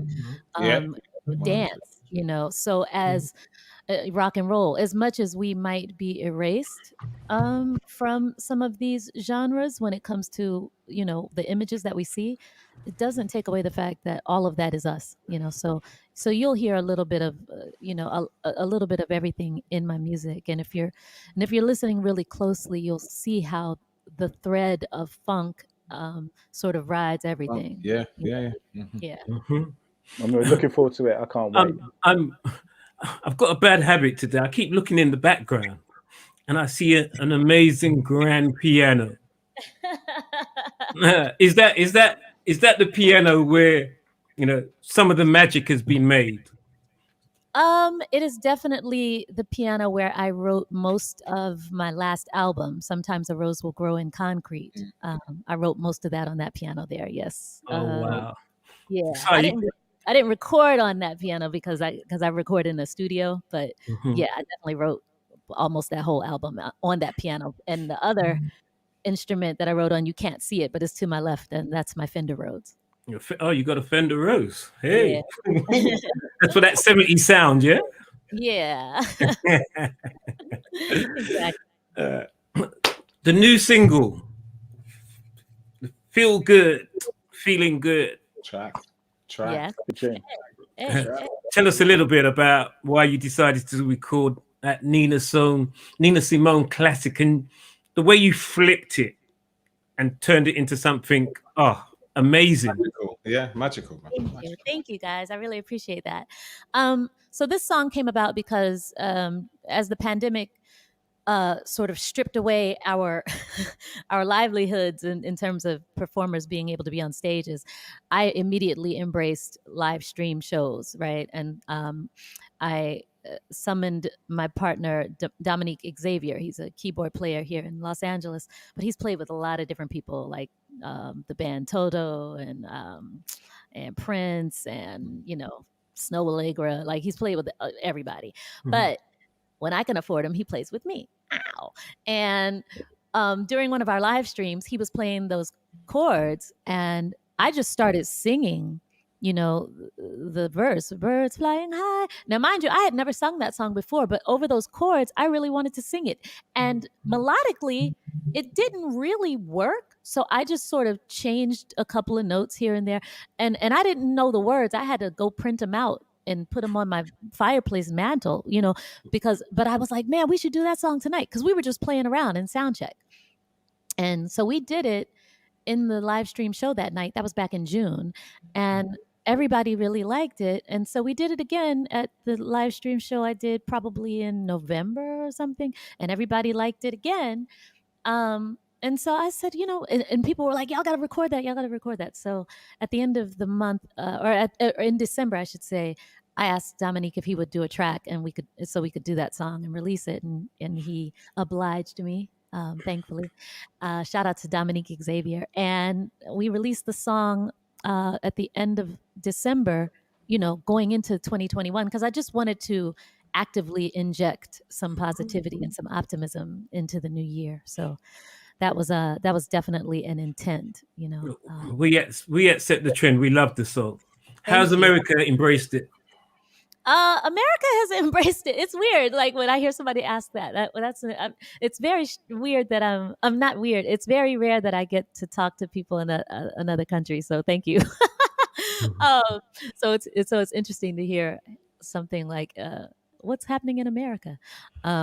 America is such a self-centered place, and we think like we're the middle of the world. But to answer your question, it's been embraced pretty well over here. Like, DJs are spinning it on their, you know, their live streams. Shout out to Natasha Diggs and Cosmo Baker, and there are lots of DJs spinning it. And I just found out today that it got added to a Spotify editorial playlist. DJ Taro. Now, I don't know if he's based in America, so please forgive me if you're not, sir.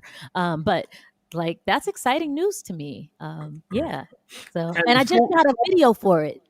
So I'm releasing it this week on my birthday, February 18th. Well, it definitely made our Spotify Valentine's playlist. So it's definitely in there. Is that the track that you're going to sing for us tonight, Si? It is.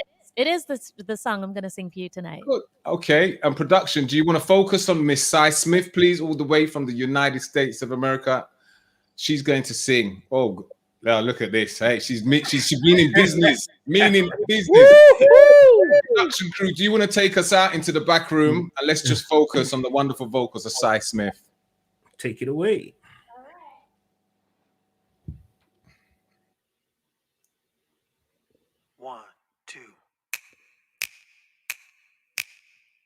So I wanted to go like birds flying high, you know how I feel.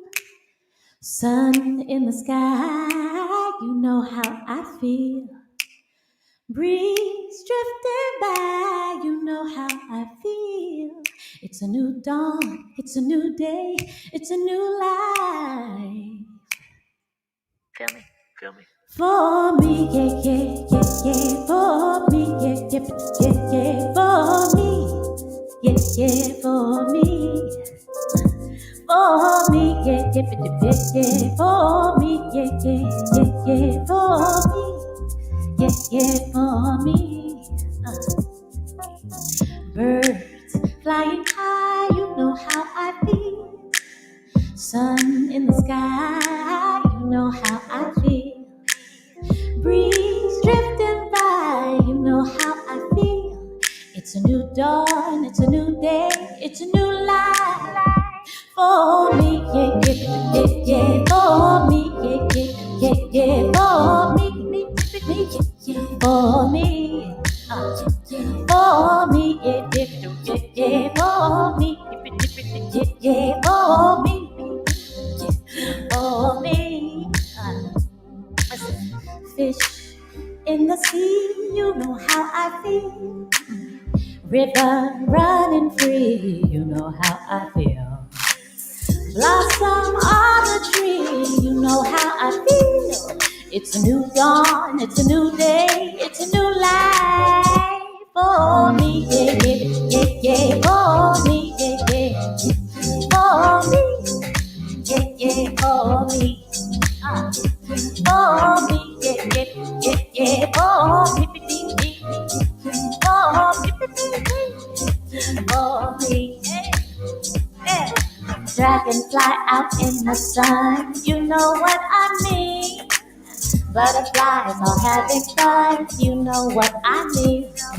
Sleep in peace when the day is done, that's what I mean. And this whole world is a new world and a bold world. Ooh, for me, yeah, yeah, yeah, yeah. For me, yeah, yeah, for me, for me, for me,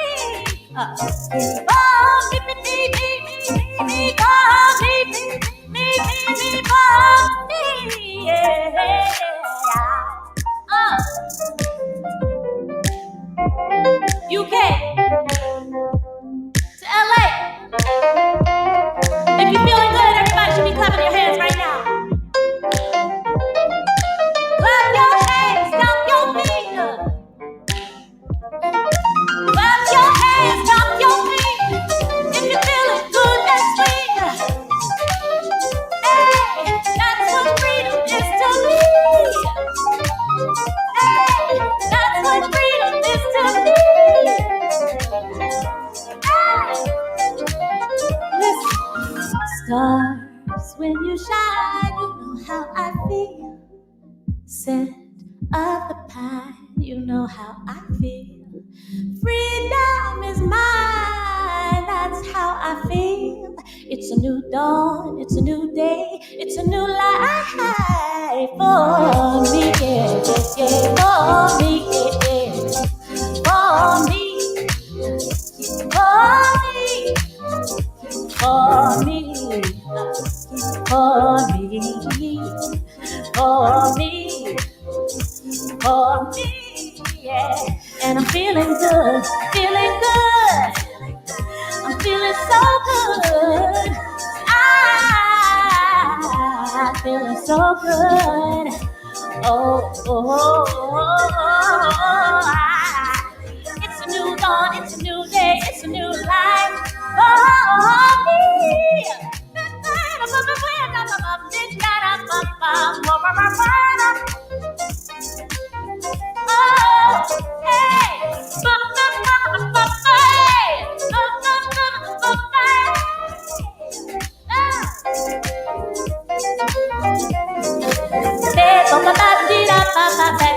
I'm feeling good.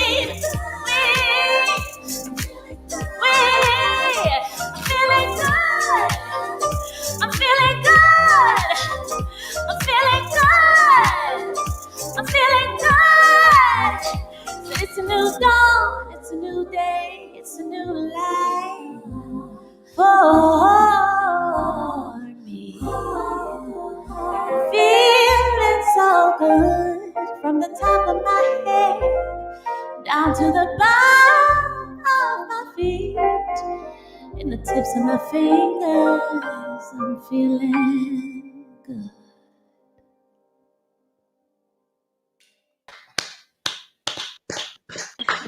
That was cold. That was cold. That brought me into that happy space right now. Where's Alice and Alicia? Let's get them in as well, man. Yeah, let's get them all in. ALANA Maria has had to go off to a studio time. She's got a studio session booked in. She couldn't thank you so much, ALANA. Thank you. Yeah, thank you for coming on. Hey. Sai, that was amazing. Hold on. I'm just about to make a booty call. A Zoom call, sorry. Sai, so this is what I was saying. I mean, you've worked with the greats, Shaka Khan, Whitney Houston, Usher, even Macy Gray you've worked, and you could just, listen, it's like you just brought it home. I think if any of them artists was hearing you perform right now and knowing that you had been doing backing vocals for them back in the day, they would be giving you a standing ovation right now for that. Thank just you. Proper. Thank you so much. Actually, a lot of the people that I have sung backup for are big supporters of my art and what I've been doing. So, so they've already boosted me up when they could, and I appreciate that so much. And the comments are just amazing. Good people, simply wonderful, great track. Sounds just like your single while you were performing it live. DJ Sapphire says, Sai Smith, love. Everybody's just giving you so much love as well. So, thank you so much. So, Sai, the single is available on all platforms? The single, can I do my radio voice? Because I want to do my radio voice. I'm an NPR, my National Public Radio voice. Yes, Sai Smith, Feeling Good. It's available on all platforms. Spotify. No, I'm just kidding. It is available on all the platforms. Spotify, Pandora, Google Music, Amazon, iTunes, Apple Music. Of course, I'm an artist. I'm an independent artist. So I really appreciate it if you guys purchase it on Bandcamp. You can name your own price. You can pay $0 for it, or you can pay $1 million for it, whatever you want. But and how far are we away from the album? Because the last album was fantastic. Are we near completion on the new album yet? Well, so the next full-length album that I will release is actually going to be a joint project with my very frequent collaborator, Zoe. Hey. Yes. So Zoe and I will be releasing an album probably late summer or midsummer, something like that. So that's how far we are from my next album. And then after I have started my solo project, but the Zoe project is going to come first. So Atlas and Alicia, what did you think? Amazing. I love that. And also, what a treat to have a live performance. Oh my God. We've been starved, and that was just nectar. Thank you. You're going to talk about it on BBC News in the bulletin tomorrow. I might have to. Oh my God, your voice is so much better than my voice. I need a radio voice like yours.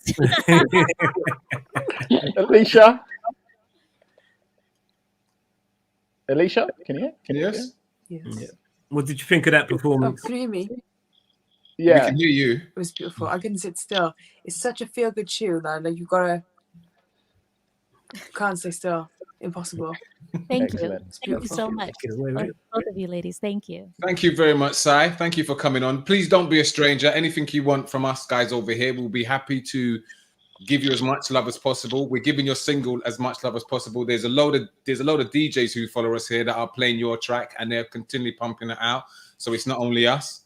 So just keep bringing the heat. Thank you very much. I really appreciate it. Thank you so much for having me today. It's only what, 3 o'clock? Oh, it's almost 4 o'clock here in Los Angeles. But like I was listening to the show and like I feel like it should be 9 o'clock. Like I feel like I should be making a booty call, but my husband is right there. So. You can do that with him. You can do that with him. And then we think I was just about to invite you to a Zoom date tomorrow. Oh well, mate. Thank you all so much for having me. Our pleasure. Our pleasure. Thank you, sir. Hey, now that was wonderful. Where are we going now? So, producers, thank you very much. First of all, Alice and Alicia, thank you so much for staying up so late and being with us longer than we anticipated. Alana had to go off to a studio session, which she's gone off. So, on her behalf, can I just say thank you very much to everybody for listening in. My name is Alana Maria. You can catch my new single, which is out soon. No, I'm only joking, but yeah. Thank you so much. Now, we were supposed to do a game. Now, one of our esteemed producers, he's a Spurs supporter, so apparently he's not feeling too good today. The audio has done a Spurs where it's fallen flat when it really mattered. So there's no thing. But what I would like to do, and just as a way of trying to do something, I'm going to try and sing a bit of a hook, and you can try and guess the record. How about that? Reggie, no, Alice and Alicia, hold on 1 minute. Reggie, you do know once this goes out on the internet, you can't take it back. And if you're a Mimi, I don't want to hear nothing from you saying, guys, you should have told me. Yeah. Listen, we'll be a million views on TikTok before you know it. I'll split the money. How about? Take it away, Reggie. Okay, all right. Doom, doom, doom, doom, doom, doom, doom, dun dun dun dun dun. Bye bye. Who? No. Alicia, what did you say? Breakfast in bed, no. Breakfast in bed, Lorna Bennett? Reggie? Right, no, it's not. It's Keith Sweat. If you really want it, get up on it. Oh no, that wasn't Keith Sweat. I can't recognize that. You told us who it was. I get what you was trying to do, but no, that one didn't work. Give us another one, Reggie. Okay. And the last one. Okay. The very last one. Whoa! Ding ding ding ding ding. You back over something. Whoa! Ding ding ding ding ding. Reggie. First night. Reggie, no. Talking about good love. Okay, H-Town, knocking the boot. Ah! You see? Disgusting. Oh, Reggie. H-Town. Listen. Don't give.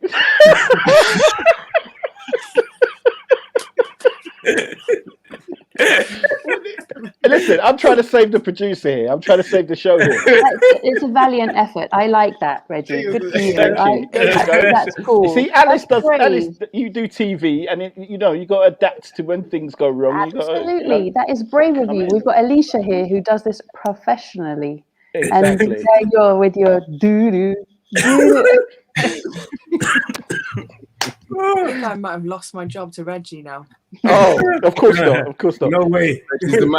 Reggie's the man. Alicia, when can we get you on Set the Trend to close the show for us? Is it is that something that's possible? Yes, definitely. Just let me know. Great. Fantastic. We're going to take you up on that. We've got you recorded now, so you can't take it back. Mm-hmm. I do actually. I'm going to do a small plug, guys. Sorry. I do have a new single coming out next week on the 19th. So it's called I Want You. It's going to be available everywhere. It's produced by Kongs. So if anyone's fans of Protege, he's Protege's band leader, drummer, that kind of stuff. You might have heard some of his productions before. So that comes out next Friday. So we can do a new single jam. Okay. Fantastic. Excellent. We will definitely have that. Thank you very much. You see that? Okay. Things always come right in the end, don't they? Always come right in the end. And Alice, tomorrow you're on. Are you reading the news tomorrow? Yeah, you're on duty tomorrow. Is that from 6 o'clock? That'll be at about 5:30 in the evening-ish, and then probably about 10 at night. And what's the name of your playlist so we can follow you on Spotify and check out your... the one I created specially for you. Yep. For this event, it's called Valentine. Oh, it's just my full name, Alice BHANDUKRAVI. Do you want to hear what's on it? Yeah, please give us a couple. Yeah. Okay. Why don't you beat the intro with us? Shall I? I could do it. You want me to do it? All right. Let's give it. Yeah. We're DJs putting our rep on the line there. Exactly. Hold on. Okay, let's try this. No. We might have a new producer in our... You're an international DJ, remember, because you play Newport. Can you hear this? Yeah. I feel like this could last forever. Ever. I feel like this could last forever. No idea. Wait till the voice. It feels new every day. No idea. So good. Tank. Is that Tank? Shame guy. Tank. Wow. Great voice. Great album. He's a great artist. Really I feel embarrassed. album. We should all be ashamed of ourselves. Okay. I'll you can redeem yourselves. All right.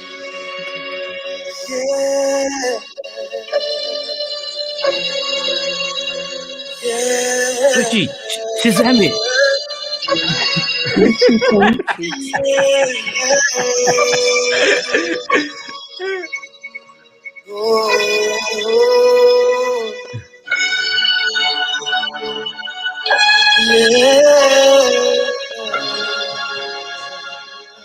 Let me hear it.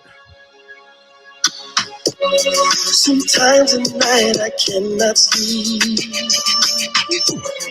I think of you with revelry. I know the voice, you know. My Valentine, Carl Thomas. Carl Thomas. Did I get it? No, I got it first. Oh, did you say Carl Thomas already? Oh, shame. I mean, you recognise that voice because you realise that he's done the backing vocals of so many songs, as well as his own album. I love that album. Somebody just said Tyre Cruz. Oh, Prue just said we're all three of us are fired as DJs. Alice, hey, Eddie Nesta, I feel so for Eddie. You know, he's gonna get. I feel so for hey. Oh. So Alice, where can people get in? Well, if they want to follow you and stuff, where are you at? Twitter, Alice Band, but ALICEBHAND. Yeah, I'm on Twitter. A lot of my Twitter followers are not into my music, so you're gonna have a lot. I carry of on tweeting about my music anyway, whether they like it or not. But they can also follow you on Spotify, though, can't they? If I'm right, they can follow me on Spotify and apologies in advance for anything that looks like Peppa Pig, because I do have a 3-year-old and that is no. But what we'll do is we'll put that when you send us the link to that playlist, we'll put it up in the group. We'll put it up. And, I'll send you. I have this Valentine playlist, 100%. Yes, send it through. Then we'll put it up on Jill Scott on it. We've got some Ro James, some Horace Brown, some Xavier Omar, some Mario Luther, Lauryn Hill, Maxwell. Wow. Excellent. Listen, thank you so much. What a show it's been, Ego. And Alicia, just before we go, Alicia, so where can they get hold of you again? So Instagram, Twitter, Facebook at Alicia Sings, ALEIGHCIA Sings, SINGS. Yeah. And when lockdown's over, you've got to see her perform. Amazing. Oh, she's going to come back and perform her new single for us. So we're going to have her live as well. Yeah. Thank you. It's been an absolute pleasure. Sorry we took so much time out of you, but I think we've learned so much about you guys this evening. Thanks a lot, and we got to hear really are humbled. Thank you. Thanks for having us. Thank you. And Alice, thank you very much. Thank you. And we are have a great Valentine's, both of you. Oh yeah, we are going to be doing that versus between you and Eddie. Yeah, we're going to do that. Like, we got the rights to that. We're going to sell tickets for it. I would love that. I would love that. We're just going to sing the advert for the radio. Yeah, I'll do the radio trailer. Make our own business here. Thanks a lot. Thank you. Thank you, guys. Bye-bye. Ladies, what should I say? I really enjoyed that. You know, these things just get better each and every week. And this edition, I learned so much. I learned some new music. Yeah. Actually, I didn't know the first one there. Mate, I didn't even know it's Tank. I feel so embarrassed. I learned more about Cy Smith. I learned more about Alicia. I learned more about Alana as well as. And, you know, great thanks also to Freddy Krueger as well, who was part of the show as well today. So big up. Set the trend. Every Saturday between 10 o'clock, we're live right here. Next week, we have the superstar himself, Donnell Jones, will be in the building live on Set the Trend from about, I don't know, around about 10:15-ish. We'll have him in the building. I don't know if we can get him to sing any tunes, East. Is that in the contract or not? It's not in the contract, but I can make it happen. Okay. Yeah, them big talk there. Hey, it's funny, Reggie, because you see when you put that you're an international like DJ, like someone else put in there, I forgot who they were, and they said, yeah, international DJ, and he plays at Newport. Well, it's another country, isn't it? Wales. Liberty. What a liberty. Not a liberty. Listen, you don't know. Just because you ain't seen me at RJS weekend up DJing, don't worry about it, man. I'm doing Marbella, Ibiza, Napa, Dubai. Come on, man. Tell him, Rich. Yeah, you tell him. You tell him. It's been such a this show. You know what? It's a good show. I loved it. It puts me in a happy space. Yes. And I hope it puts our listeners in a happy space as well, our viewers in a happy space as well, because that's what it's all about while we're in lockdown, just trying to put out that happy, positive energy. And there's a lot of positivity from our guests this evening. Yeah. So and of course, remember, if you ain't got anything to do tomorrow, download Freddy Krueger's new film. She's the One. Well worth watching. Very good. Very good movie. Romance comedy. It'll put a smile on your face and it will make you laugh. And in fact, go out and purchase those singles out there by ALEIGHCIA SCOTT. She's got her new single out. And also Alana's got her single, her current singles out with Cranium. With yeah, that's right. Yeah, My Heart. With Cranium, My Heart. And also Cy Smith has that fabulous single that she just shut down the place with. Yeah. Wow. Yeah. Do you know what? I just realised I'm going to be single on Valentine's tomorrow, and we've had such a great show. It would have been great. It would have been great. It's funny you said that because I did bring the chocolate today. I did. Really? I did bring the chocolate. Look at that.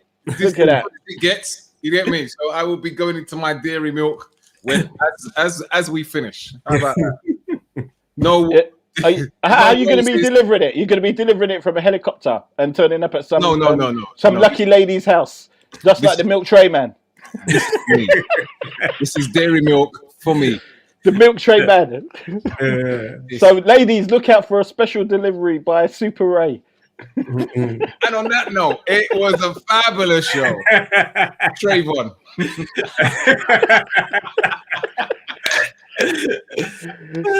Hey, listen, don't forget to listen to my... sorry, you're going to ask us what we're doing. What we up to tomorrow, Reggie? I've got a special Valentine's show. I've actually ripped off the name from your Breakfast Blues show, calling it the Valentine's Blues Show, which I am going to be playing some classic Valentines. And also, I will be singing the blues on my radio show, 8 p.m. till 10 p.m. Make sure you tune in, and I'll be singing the blues because I'm single, alone, got no Valentine. When you say singing the blues, can I just ask for one request? That you sing it better than you sang that H-Town song today. Of course. Listen, I'm gonna be like Howlin' Wolf, Reggie Bo Diddley. He's leave Trayvon alone. He signed up for every dating app going. All of them. Bumble, all of them. I think it might be a bit too intense, bro. You know what? I have a feeling I'm coming across a bit desperate, actually. You have a feeling. Yeah. Just a feeling. Yeah. And on that note, I think we start to go now. Tomorrow, the Breakfast Blues is on at 9 p.m. You can catch me in the morning on Facebook, Mixcloud, Twitch, and Instagram. Fifth Avenue Official across all platforms. We're doing the Breakfast Blues tomorrow. You know, it's that music of love tomorrow morning. 3 hours of music of love to tomorrow morning. So we're gonna go in with some fantastic tracks, some of the great hits. There's more than a few rare groove tracks in there tomorrow as well in the morning. So make sure that you're involved. Mystery. He says, I say it again, you three should be on TV. We are, Paul. We are on TV. YouTube channel, subscribe. YouTube channel, Set the Trend podcast on YouTube. Yeah. Remember to go share and like our YouTube channel, Set the Trend podcast. That's where you get all the up-to-date information on us. So make sure you go over there and just click. And just in the TV part, just sorry to cut you, but if you press the Chromecast button, you can actually sync us in big 40-inch to your TV screen. 40, Reggie, 40 isn't that big no more. 60 odd and 70 odd. There's people with money out there now. You know what I mean? These people, you know, their cupboards might be empty, but they'll have a big screen TV on the wall. I live in a small house. What can I say? I don't have money like you lot. Oh, right. Sorry. So for next week, not only have we got Donald Jones, we also, if you've got any questions to ask about COVID, ask about the vaccine, should I say, and whether or not you should take the vaccine or not. Next week, we have some doctors in the house who will be answering your questions on the vaccine. So I know there's a lot of you who think, well, you know, we shouldn't take it. Should we take it? Should our parents take it? Should our parents not take it? Should some of our loved ones have it, or should we not? We have the right people on next week. We have the people who are experienced in it, the people who know about.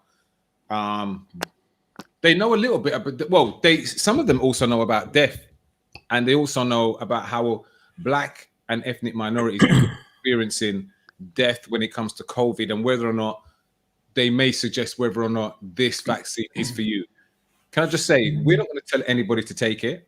But what we're going to do is stop you following messages in WhatsApp groups, in church groups, you know, all those messages that come around. My uncle's auntie did this. My uncle's aunties, whatever else, some people who, you don't know where it's coming from. We're going to talk to the real specialists, the real people in the know. I'm going to talk to some doctors next week who are going to be telling you and giving you some advice. And at the end of the day, it's going to be up to you whether or not you go and take it or not.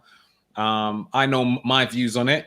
And maybe we'll discuss that next week. I'll give you my views. What's your view? I'll give you. We can do that next week. Let's do it next week. Let's do that next week. I'll give you next week. But it's going to be an interesting conversation. So please, if you've got loved ones, if you've got anybody that you think, and you're in the group, and well, if you're Black and you're from an ethnic minority, and you're in any of those groups and you're a bit reticent about taking the vaccine, and you want to know, you want some more information before you decide whether or not you should do it, next week is the place to be. We'll be discussing that for a good part of the show next week. So please log in, subscribe, and follow us. We'll have some more information out. Right, that's about it, lads. Thank you, producers. Thank you thank you to the producers in the background. Thank you to our guests. It's been great having you guys there. And I hope you... Oh, sorry. Before I go, quick question to you both on Valentine's. What's your Valentine's slow jam? Reggie, what's that tune that puts you in the mood? Sorry? Oh, the tune for Valentine's. What's your slow jam tune for Valentine's? Well, I have a number of records. At the moment, I'll say recently, that Super Bad I Want Ya, that EastEnder kindly sent to me, is one of my tunes. And then if you're talking about going back in the day, then, you know, I'm single, so I don't know. So I'm just going to be singing Bo Diddley, I'm a Man. EastEnder? I would say Stevie Wonder, Ribbon in the Sky, or Intro's version of Ribbon in the Sky. Like both of them, both great records. One of my favorite records is My Favorite Thing. If you know what that song is, by who? Mary Poppins. These are a few of my favorite. By Calvin Richardson. No, Calvin. Oh my gosh, it's gone out of my head. No idea. My favorite thing. Someone will put it in the chat for me. But I have to say, my tune is, though, Lou Ranglin, Making Love. But the lyrics aren't appropriate for my current situation at the moment. So, Reg, in this day and age, you can make love to yourself, mate. No. It's called I've Got a Girl on the Other Side of Town. And no one will bat an eye. It starts. Which I haven't. Okay. I've got a dub plate with that in. I actually have a Lou Ragland dub plate. Really? On the other side, I do. Yeah, you lucky son might of play a... it tomorrow. Calvin Brooks. That's who Calvin it is. Brooks. Calvin Brooks, my favorite thing. Yeah, send it over, mate. Okay, you didn't ask me who's my favorite. I was just about to do that. What's your favorite Valentine's love song? A couple of slow jams that I'm going to be playing tomorrow, most definitely. So in Love with You, Leroy Hudson. I think that is a classic love tune. One of my favorite tunes. I have a dub plate of this as well, and it's the #1 dub plate for street sounds. I don't care what any DJ or sound tells you. Okay, we know what that one is. The anthem. No, you, Jesse Powell. Oh, I thought he was going to say Hollywood Dreaming. Okay, maybe not. No, we're talking real lovers music here. Okay. And what else am I going to go for? Are you going to play them all as dub plates? Are we going to have a dub plate? No, fest? I'm going to play the originals. I'm going to be very professional tomorrow and play the originals. And well, that's a bit silly. Why don't you just play the dub plates? But play a dub plate version for about 20 seconds, 30 seconds. They play the original. Simple, isn't it? Yes, sir. You see, I know they say self-praise is no recommendation, but sometimes in life you have to big yourself up, right? And there's no better way to do it when you've got. What's the point in having the goods and not let people hear it? Telling me off, he is. I've been told off. I've been told off from the get-go tonight. Do you not realize this? Freddy Krueger told me off. You know what I mean? I'm giving you inspiration. I'm saying to you, you're good at what you do. We love what you do. You invest into your sound system. You invest into your craft. So why not treat everybody to a Valentine's 5th Avenue show special slow jam session?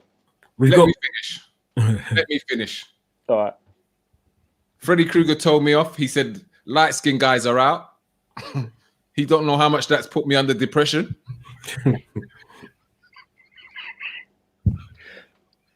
Freddie, I thought you was me mate. Cy Smith told me off, said, are you calling me old? And I wasn't. I told off there, couldn't say nothing. I had to retract that back and remodel it and put it back in. And now you've told me off. Reggie. And the most important thing is that after today, Liverpool definitely ain't winning the Premier League this season either. Here we go. Yeah. Our producers put 2 notes in our private chat, and it says, "Guys, enough. Until next week. Until next week." Ladies and gentlemen, thank you for being part of us. We'll see you next week with Donald Jones, and we're talking about COVID and whether you should take the vaccine or not. If you've got any questions, make sure you are here next week, Saturday. Otherwise, like and subscribe our YouTube channel, Set the Trend Podcast. Thank you for being part of us. Thank you to all our guests. And we're out of here. Excellent. With my lovely shirts.